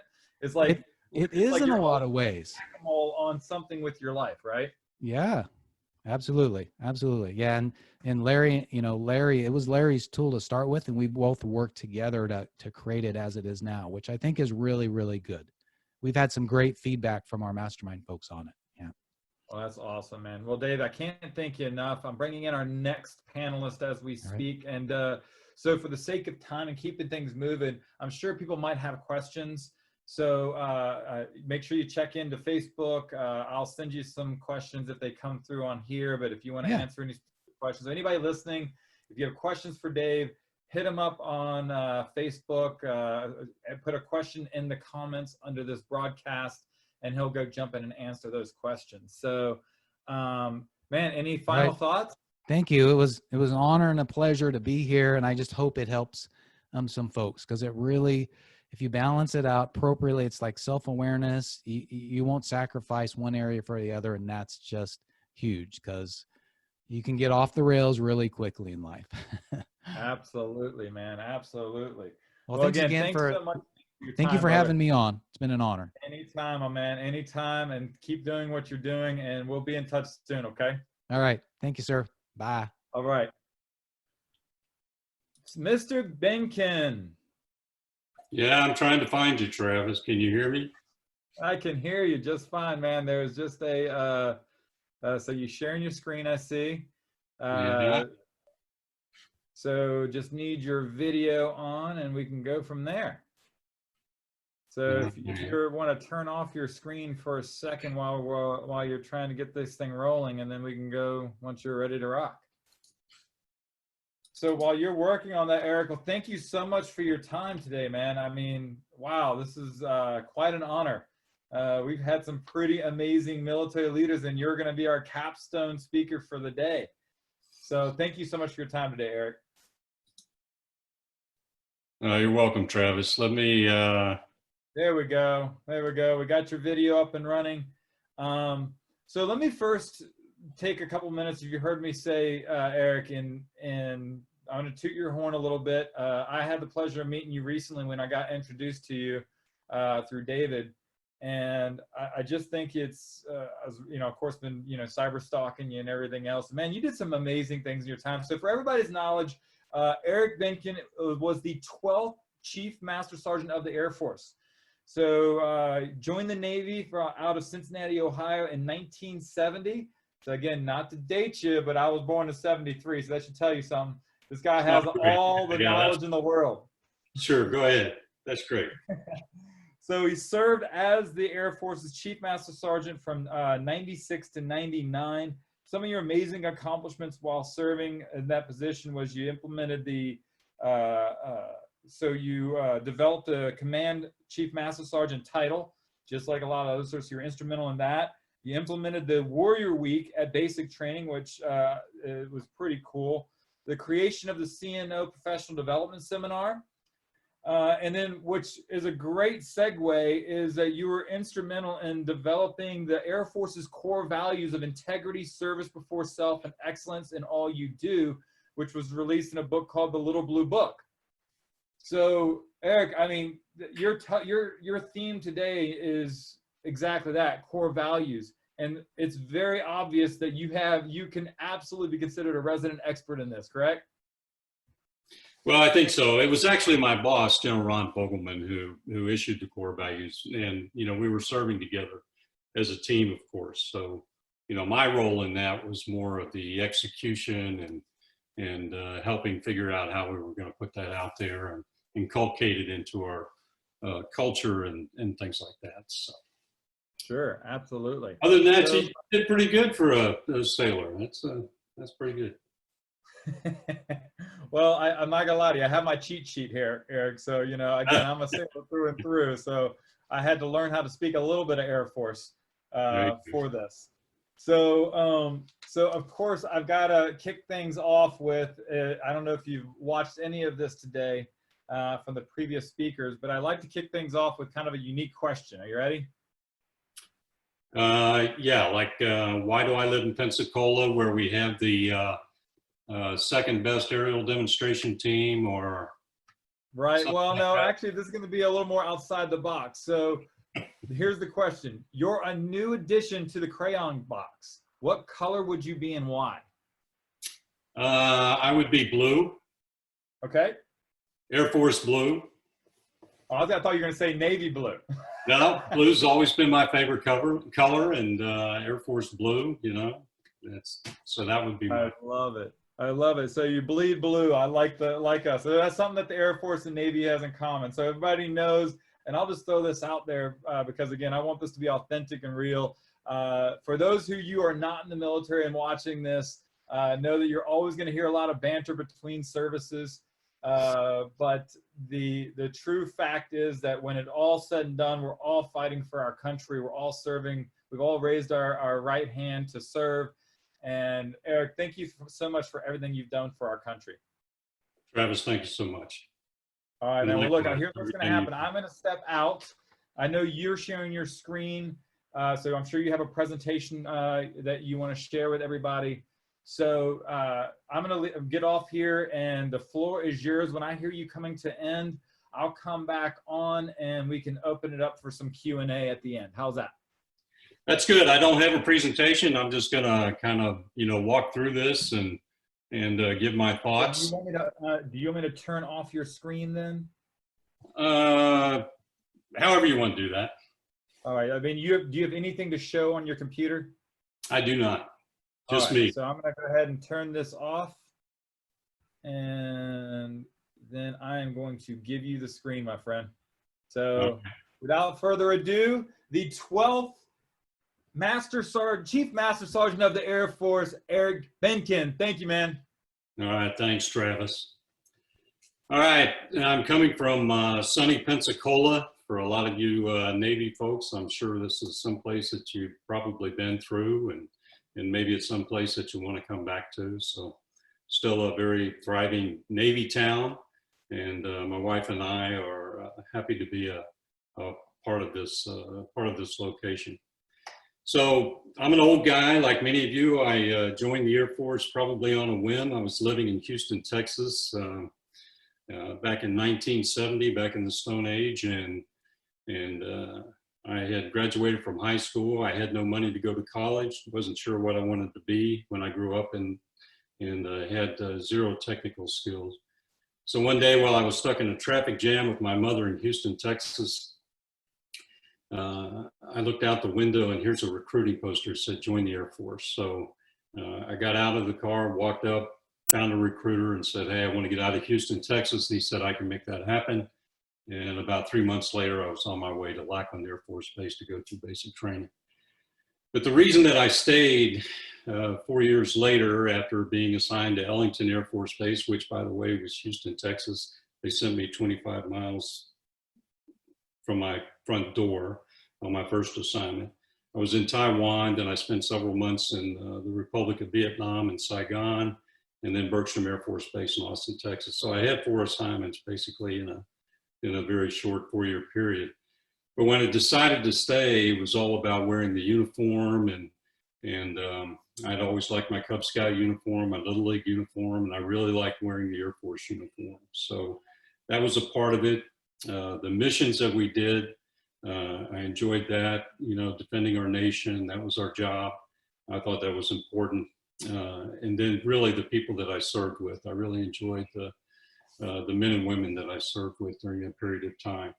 And I also like being a part of a high performing team. So I was very fortunate, thanks to a lot of people, a lot of mentors along the way, and a lot of folks that I could lean on, that I eventually became the Chief Master Sergeant in the Air Force. During my tenure, I served with Sergeant Major of the Army, Bob Hall. Some of you may know him. I also served with MCPON's John Hagan and Jim Hurt. And I served with Master Chief Petty Officer of the Coast Guard, Rick Trent, and Sergeant Major of the Marine Corps, Gary Lee. And we testified together before Congress. And I can assure you that each one of those did their best for the men and women of their respective service. So anyway, you've had some outstanding leadership presentations today, and from some of our most respected military leaders, past and present. And as advertised, I'm going to talk to you a little bit about core values. So each of the services has their core values. We're a values-oriented organization, the military is. And the Navy and the Marines, for instance, have honor, courage, and commitment. Those are their time-honored core values. The Coast Guard has honor, respect, and devotion to duty. The Army decided to make it a little bit harder to remember, so they have 7 core values: loyalty, duty, respect, selfless service, honor, integrity, and personal courage. And they kind of tie those to the acronym leadership, LDR, SHIP, which makes it a little bit easier for the recruits to remember. But our values that we have, regardless of service, they aren't just words for a promotion test or something like that. They have a direct impact on our ability to accomplish our mission. So I'm going to talk to you a little bit about our Air Force core values and a little bit of the history behind some of the things that went on with our core values and why we tried very hard to inculcate those into our culture. So if you're a military historian, or if you're somebody who likes to read military history, particularly Civil War history, you may have heard of a general named William Tecumseh Sherman. He was a general for the Union Army during the Civil War. And he had a quote that I think really applies to the military. He said, "Every army has a soul as well as a man." And I think that that's true of any organization, whether it's a military unit, whether it's a football team, whether it's a police department, whether it's a civilian corporation, or whatever it is. It has a soul and a spirit. When you think about an aircraft carrier or a destroyer, each one of those is going to function differently based on the people that are associated with it. So the hearts, the minds, the souls of all those people in aggregate kind of make up the soul and the spirit of that ship, if you kind of follow that reasoning. So the captain of that ship is responsible for the soul and the spirit of that particular ship. In the Air Force, it would be an Air Force wing and the associated squadrons, et cetera, et cetera. So great leaders like William Tecumseh Sherman, who recognized that it wasn't just about the individual soldier, it was about the entire army that he was going to be commanding. They have a sixth sense. They develop a sixth sense, if you will, to recognize whether that soul is in trouble or not, or whether that spirit's in trouble. And some of the fixes that you can do as a leader, as a commander, are tangible kinds of things. For instance, if your troops need resources, if they need ammunition, if they need housing or food, or if they need medical care, if their families need to be taken care of, those are tangible things that you can take care of.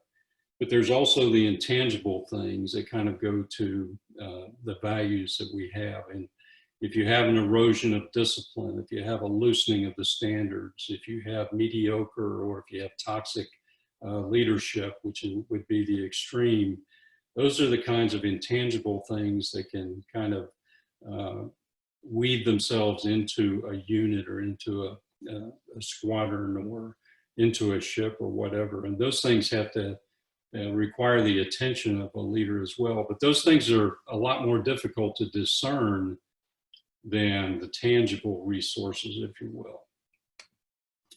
So from 1994 to 1996, our Air Force had a series of unfortunate incidents that would basically rattle the soul and the spirit of our Air Force. And these incidents have actually become case studies at some of our senior service schools, and they serve as reminders of what can easily go wrong within one of our services if we become complacent or if we allow our values to slip. So I'm going to give you a brief synopsis of these incidents. If you want to, you can Google them pretty easily, and you can get the full investigations and all of the things that surrounded each one of these incidents, and it makes them for some pretty interesting reading, if you will. So the first one took place on 14 April of 1994, and it was on the border of Turkey and Iraq, and we had two Air Force F-15s that were patrolling the northern no-fly zone in Iraq. And they were under the control of an Air Force AWACS aircraft, which is kind of like a flying command and control unit, if you will. The pilots that were on this particular patrol misidentified two US Army Black Hawk helicopters, and they thought that they were Soviet Hind helicopters, and they wound up shooting them both down.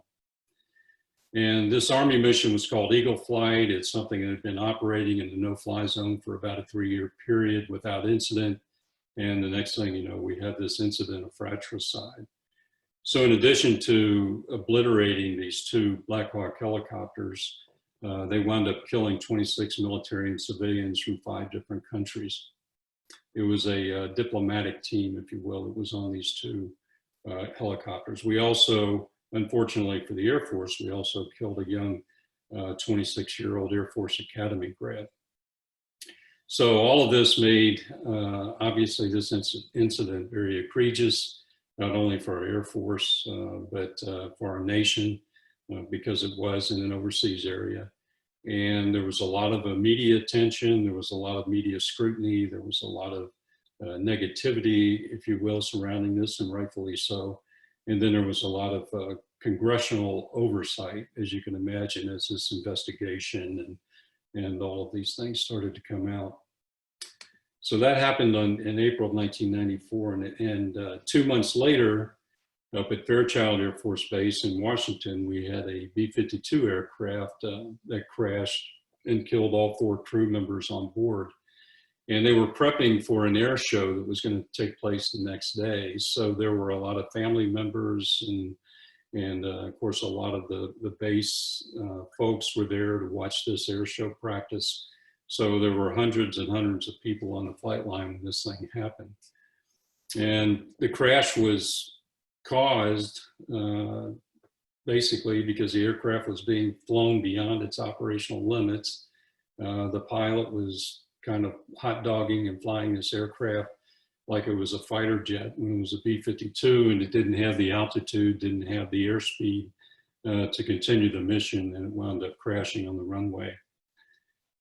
So what was especially egregious about this, though, was when they did the investigation, they found out that the pilot had 6 major flight violations within a 3-year period, any one of which should have taken him out of the cockpit.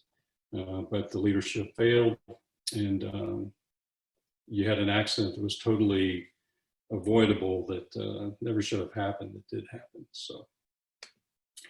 So we have those 2 incidents that are kind of happening back to back, and there were, obviously a lot of issues associated with them. So the investigations are ongoing. It's taking a long time because there's particularly in the first case with the shoot down, a lot of complexities that were associated with it.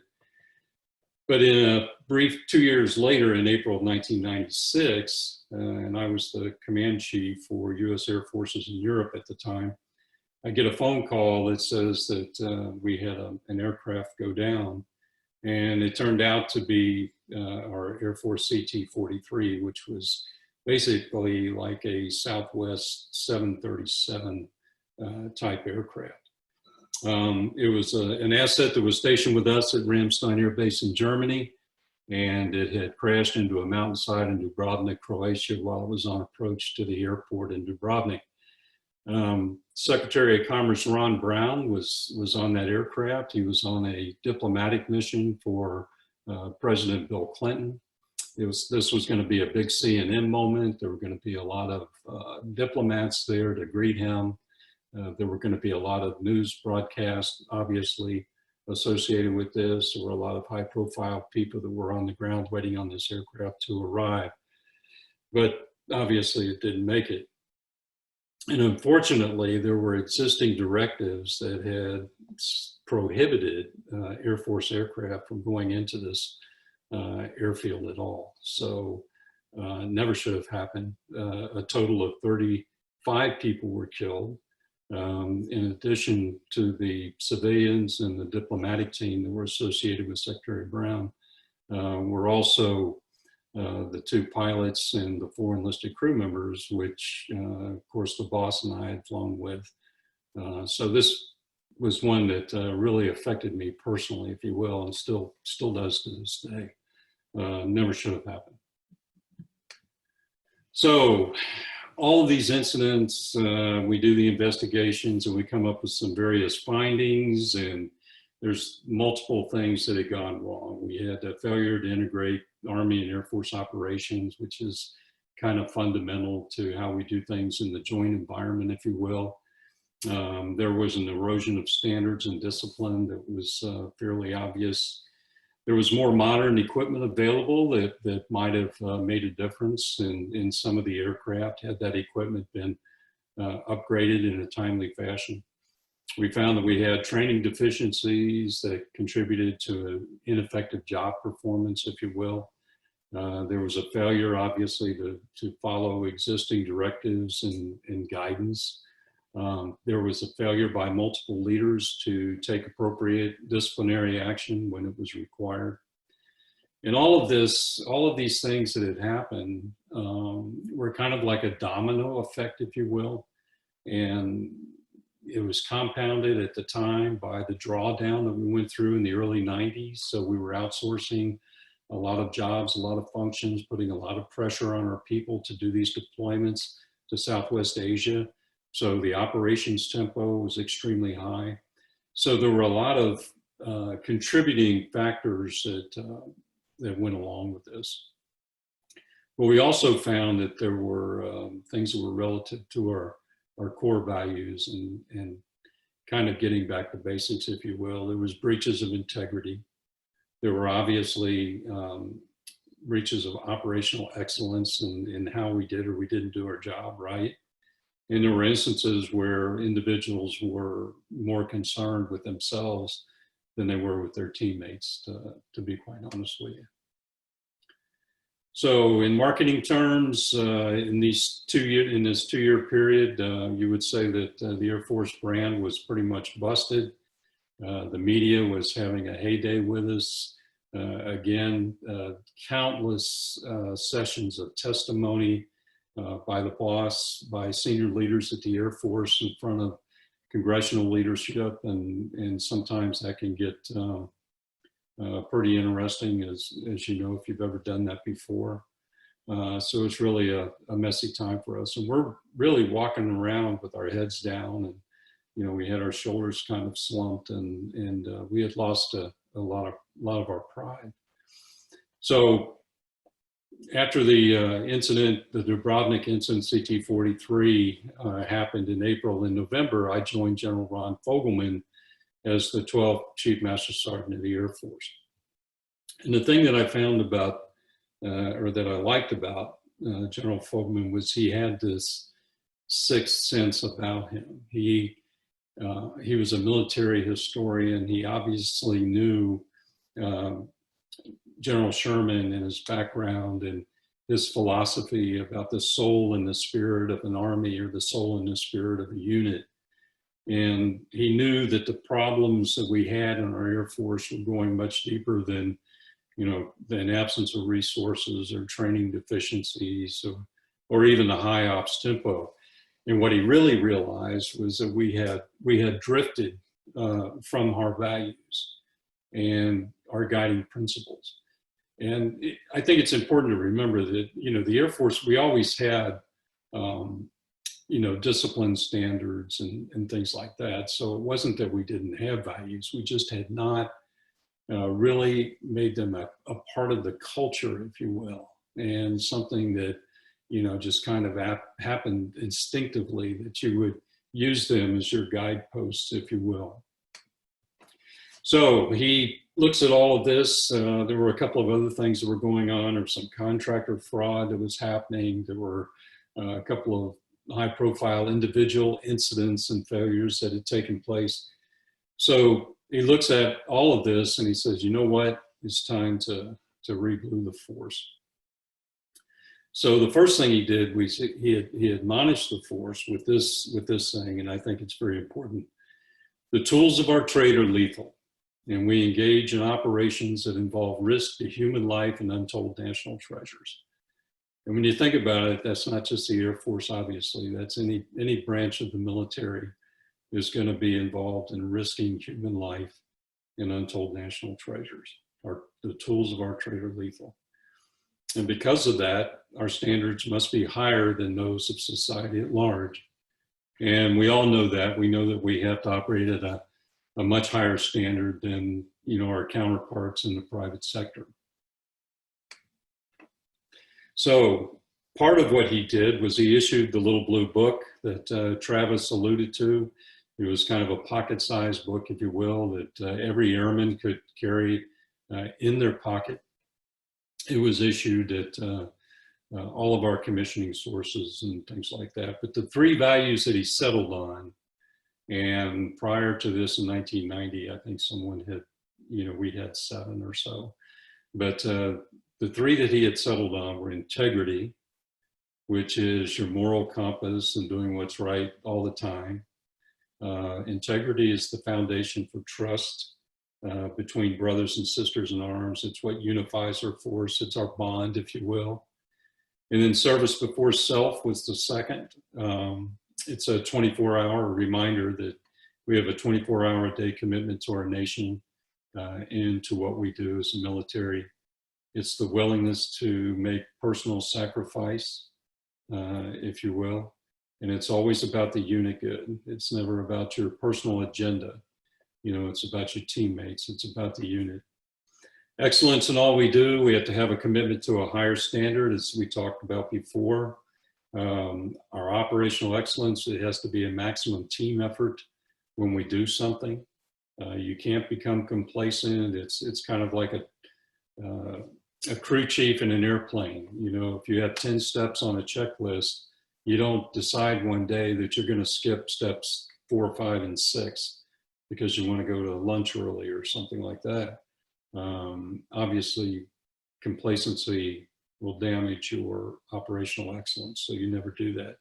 And then there's the matter of personal excellence, and that's making sure that you keep yourself in good physical, mental condition, and that you constantly refresh your technical expertise. So when he issued the little blue book, you know, he knew that that wasn't going to be enough.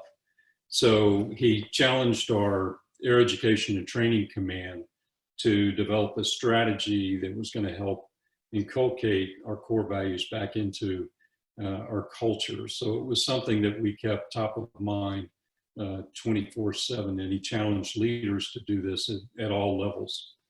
So the commanders and senior non-commissioned officers were tasked to reinforce the core values at every level of command, whether it was all the way down to squadron level.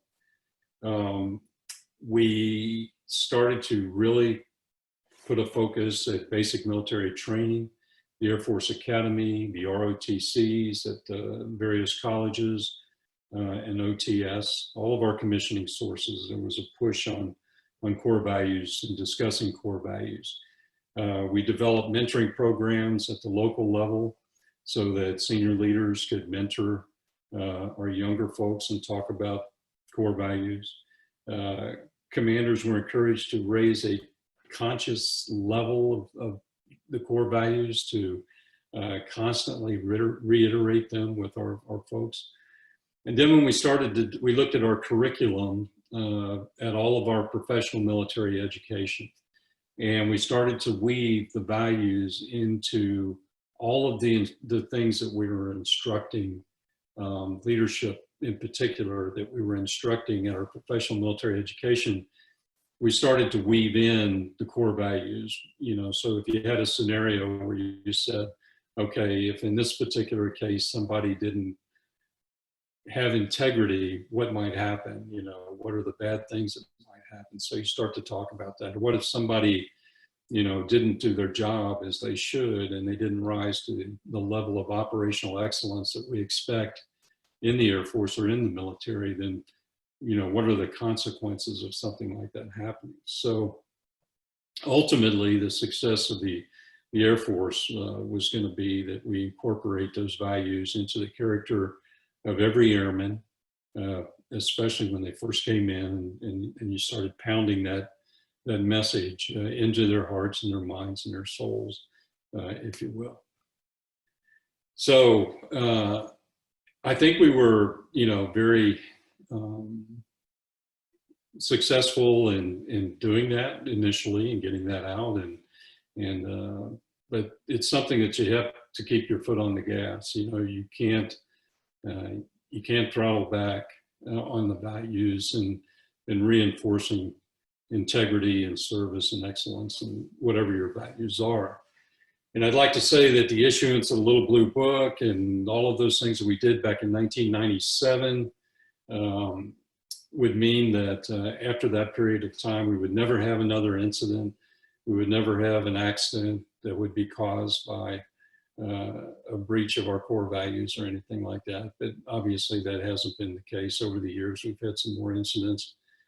And then it always breaks my heart, you know, when I look at a headline in the Air Force Times and we see a senior leader who has done something where the commander-in-chief or somebody has lost confidence in their ability to lead. That's kind of the term we use today, you know, losing confidence. So unfortunately, you know, we continue to have incidents like that, personal failures, and we also have, unfortunately, some incidents with aircraft and things like that. But I would like to say that those are anomalies, and, you know, more so than what we were experiencing from 1994 to 1996, where it seemed like, you know, we just kept having one, you know, right after the other. So today, I think they're anomalies. And I think the people that get into trouble and get involved in scandals, I think that's an anomaly too. I think the vast, vast, vast majority of the people that are leading in our military forces are doing the right thing, that they have their values in their hearts and minds as they go about doing their job. So let me kind of finish this out a little bit with some leadership reminders. And I think that first of all, our values define our conduct and our character, how we treat each other as brothers and sisters in arms. And, you know, that we constantly do the right thing all the time, even when nobody's watching. A reminder from General Fogelman that we have to operate at that higher standard, that the tools of our trade are lethal. We're not Walmart, we're not Kmart, we're not Ford Motor Company. The things that we do can get somebody seriously hurt or can get somebody killed. We have to hold ourselves accountable and others accountable. And when we see somebody doing something wrong, we have to make the tough call. We have to confront negative behavior and make sure that we, you know, stop people that are doing the wrong thing. We definitely want to avoid past mistakes. You know, some of these things, unforgivable consequences.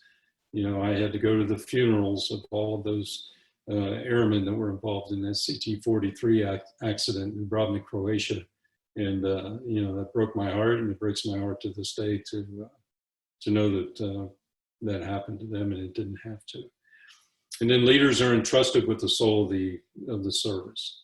So whether it's the Air Force, whether it's the Navy, Marine Corps, Coast Guard, Army, leaders are entrusted with the soul and the spirit. And if you want to be a great leader, develop that sixth sense and realize that there is that intangible piece of leadership out there, you know, that goes far deeper than, you know, giving your troops the resources to do the job and the tangible things to do their job. I think the intangible things that you have to watch for, the morale issues, and, you know, each individual that's under your supervision, you know, to recognize, you know, are they having an issue, to be able to discern whether, you know, hey, is it a financial issue? Is it a marriage issue? Is it a relationship issue? Or whatever it might be that's causing them angst. A really great leader is able to kind of look at that and figure that out, if you will. So every leader has to keep their values, take them seriously, keep them in your heart and your mind, recognize the soul and spirit is what's really important. And the last thing I would say is stay focused on your mission, take care of your teammates, always lead with integrity, and especially in this environment today, make sure you stay safe. And there's my shipmate, David Deary. How you doing, brother? Hey, good, Eric. How are you? Thanks for joining us today, man. Thanks for, you know, just, you know, opening your heart and you know, just telling us some stuff and, you know, showing us inside a little bit. It's not very often that when you get to, you know, when you get to a level of leadership that many of us have achieved, to get someone to be that transparent and open. But man, it's so refreshing when we do, because people need to hear it. You know, we hurt just like the young ones. You know, sometimes when you get to that level, who are you going to turn to? You got to be able to get out of your system. So we could all learn from it. Thanks for sharing those words. Let me add one more thing. You know, David, you and I worked for a civilian company, and just for those of you that may not be in the military, Dave and I worked, well, he still does. He works for USAA. But when I got there 20 years ago, the first thing that they told us when we were going through the employee orientation was they said, hey, we have values in this company: honesty, integrity, loyalty, and service. And if you don't buy into those values, you're not going to stay here at USAA. So it's not just the military where values are important. You look at a company like Enron, for those that can remember that debacle, you know, or you look at some of the companies that you see in the news where they do things wrong and they have breaches of integrity, they've lost sight of their values. And so it's any organization. It's, you know, it's, if you're values driven, you're going to be successful. If you're not values driven, you're bound to fail.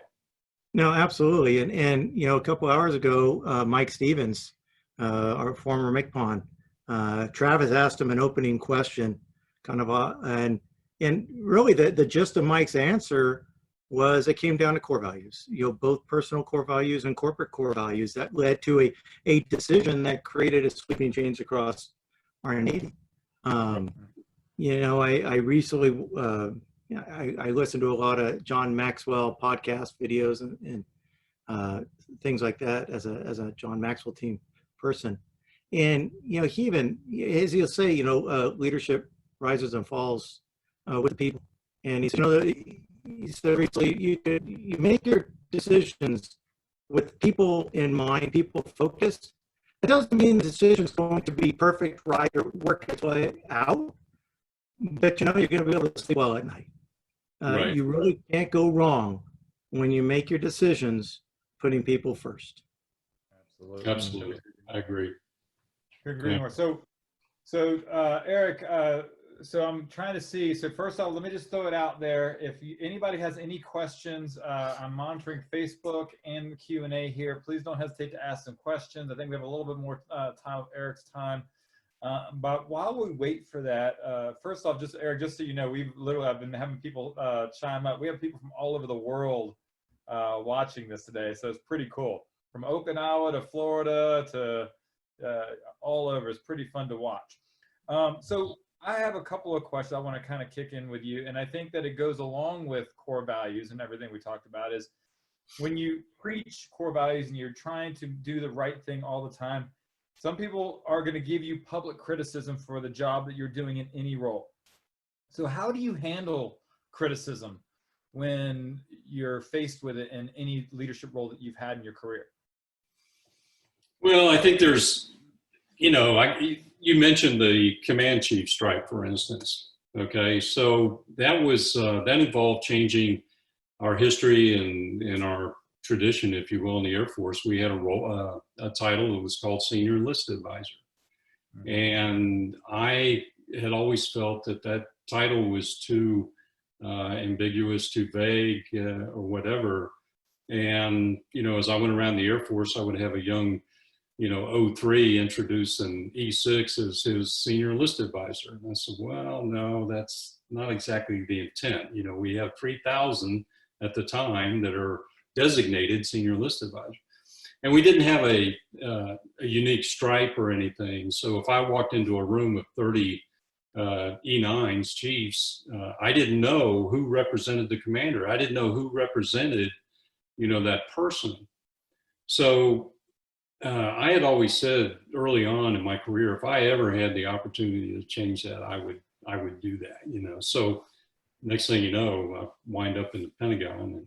But when we were making that decision, I sat down with the major command folks and I said, okay, here's kind of the direction I think we ought to go. And then we came to a consensus. And I knew that when I did that, I was going to take criticism. I knew that there were going to be chiefs that said, hey, you know, even some of my peers, quite honestly, you know, there's only been 18 chief master sergeants at the Air Force. At that time, there was only 12. So there were several of the older folks, if you will, that they didn't like it and they didn't like the title. So I knew I was going to get criticism for it and things like that. But I think you just, you know, that comes with the territory. I think that, you know, looking back on it, I think most people, certainly those that are serving in those positions today, think that that was the right decision that we made when we did that. But yeah, you take criticism, and I'll be honest with you, you know, I was in the Air Force times, I think 46 times or something like that. And, you know, you listen to those people and so what? Well, you know, I've heard many times, and this is the kind of thing rings true. It's a question I ask because it's something that it's a question that resonates wherever you're at, whether you're in the military or in the civilian sector.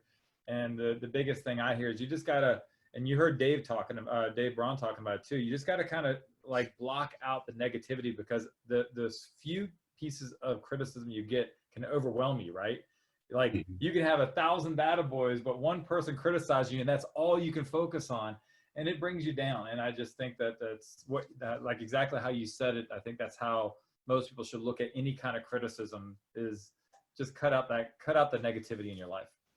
Yeah, you're not, I mean, on any given day, you're not going to get 100% agreement on something, you know, and, you know, it's kind of like President of the United States, you know, I mean, look at the constant criticism, you know, that he gets and all that, but you got to decide what you think is best, and you got to press on you just got to realize that you're going to have that chatter out there, and you just got to kind of rise above it. If you take that home and let that bother you, or if you're worried about what's going to be said about you in the next edition of the Navy Times or something like that, you drive yourself crazy. So, yeah.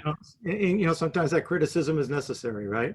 When done constructively, when done in a professional manner. I mean, Absolutely. Travis, I'll tell you what, ever since he came on the board, one thing I really appreciate about Travis, and I knew this about him when we made the invitation, because I've worked with him, I've known him for a number of years. But, Travis is great at saying, yeah, but what if?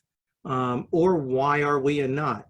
But at the end of the day, you listen, you explain, and the decision's made, and then we move on. But sometimes, oftentimes, many times,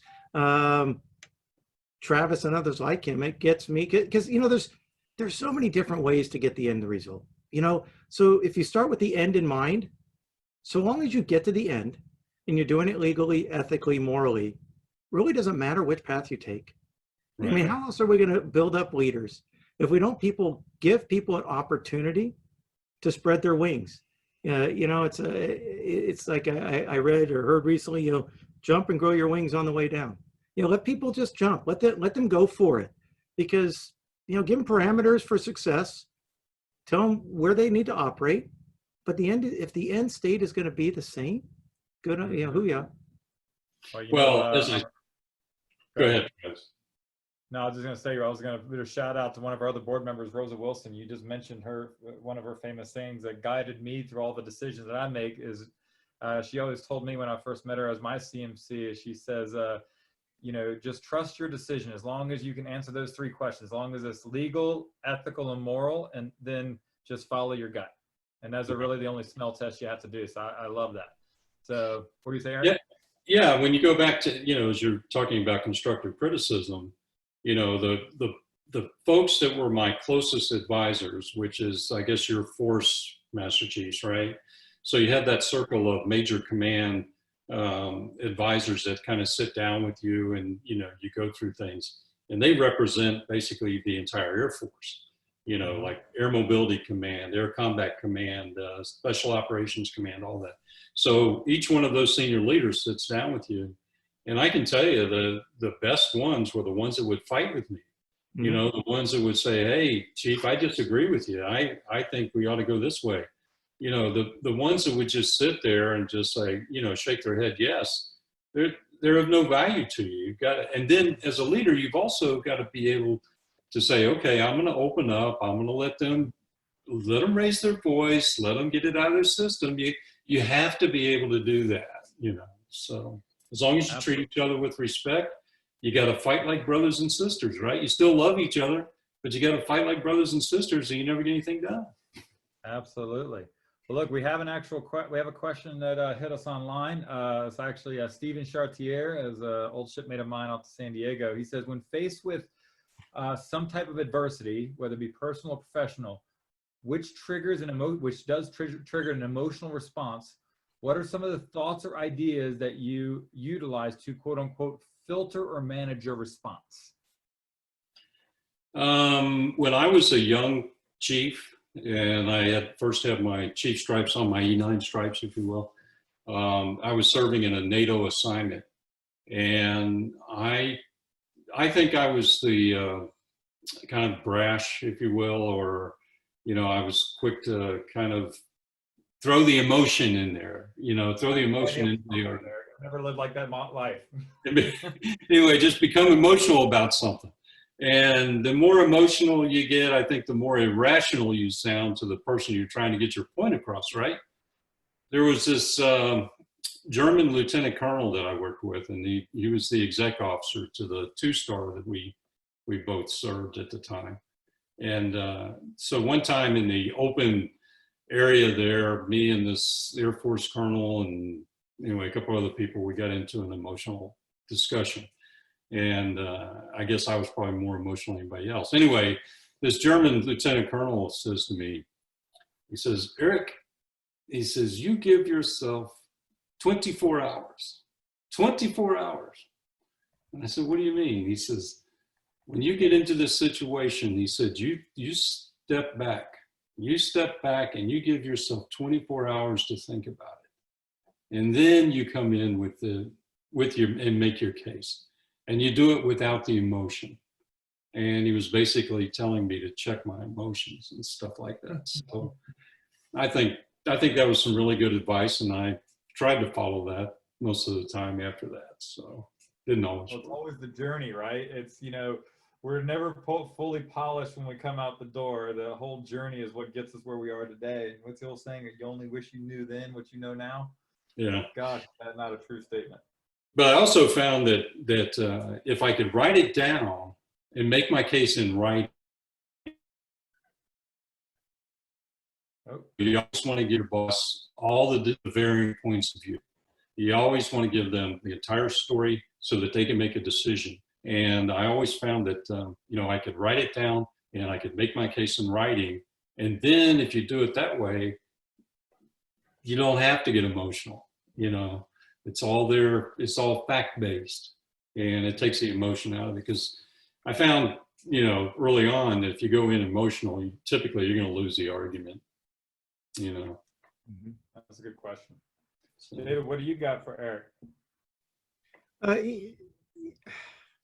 Yeah, I'm not gonna, Travis, you asked the questions. I just, you know, I'm just learning here, taking it all in. You know, I would only, the only thing I found, you know, to complement Eric's answers, you know, there's a fine line between emotion and passion. And I have found myself justifying my emotion, my frustration, by saying I'm passionate about fill in the blank. Right. And you know, and I had found over the years, if I just write it down, you know, they say, you know, don't send the email when you're angry, but it's okay to write it. Don't get angry. Yeah, you know, write it out, get it out there and hit save or delete, get it out of my system. And whoever asked the question, you know, the higher up you go in a leadership ladder, it's like as a parent, you know, if you ever wonder how you're doing, they look at how your kids act, because they're learning it somewhere. And you know, the higher up you go, you're being watched all the time. Right. And that really is a humbling thing on how you respond emotionally to a question or a situation. Right. People are going to see it. They're going to pay attention, and you can lose some credibility if you're not careful. Well, I go back far enough. You know, when you go back to 1970 or the 60s or whatever, you know, a lot of the leadership style at that time, particularly at the flag officer level, was, quite honestly, they were considered alligators. I mean, you know, it was a downward directed, you know, sometimes brutal. I watched that happen in conferences where you would have a wing commander or a flag officer just absolutely brutalize verbally, you know, young officer or something like that. And so I grew up in that era, you know, of people doing that. And then obviously over the years, as you know, our services have evolved, and you know, our enlisted force has become much more professional, you know, then those kinds of attitudes and those kinds of, you know, the way they acted, you know, obviously changed. And the enlisted force and the officer force, which work much more closely together today than they ever did, you know. But there was a time when that delineation was very strict. I mean, here's the officers, here's the enlisted, and neither of the two shall meet, you know. So. I got another good question here, Eric, from Kyle. He says, any good recommendations on effectively implementing devil's advocate discussions in a meeting without letting the group run rampant?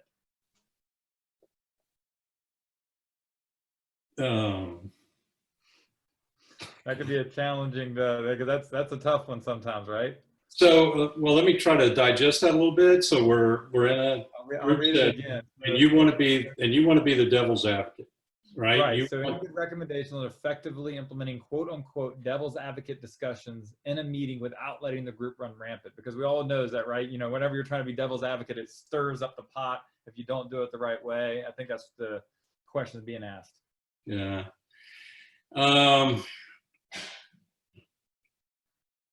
that's a tough one. I mean,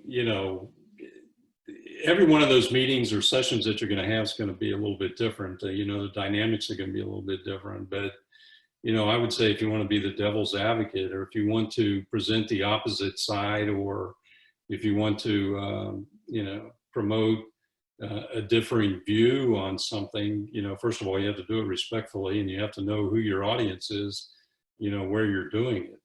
But the main thing I would say is don't hold back. I mean, don't let the idea that you're going to be the devil's advocate, or that you're going to present a different position or something like that. Don't let that stop you from doing that. You know what I mean? I mean, I think we've all been in situations where, we walked away from there and said, man, I wish I'd have said this. I wish I'd have said that.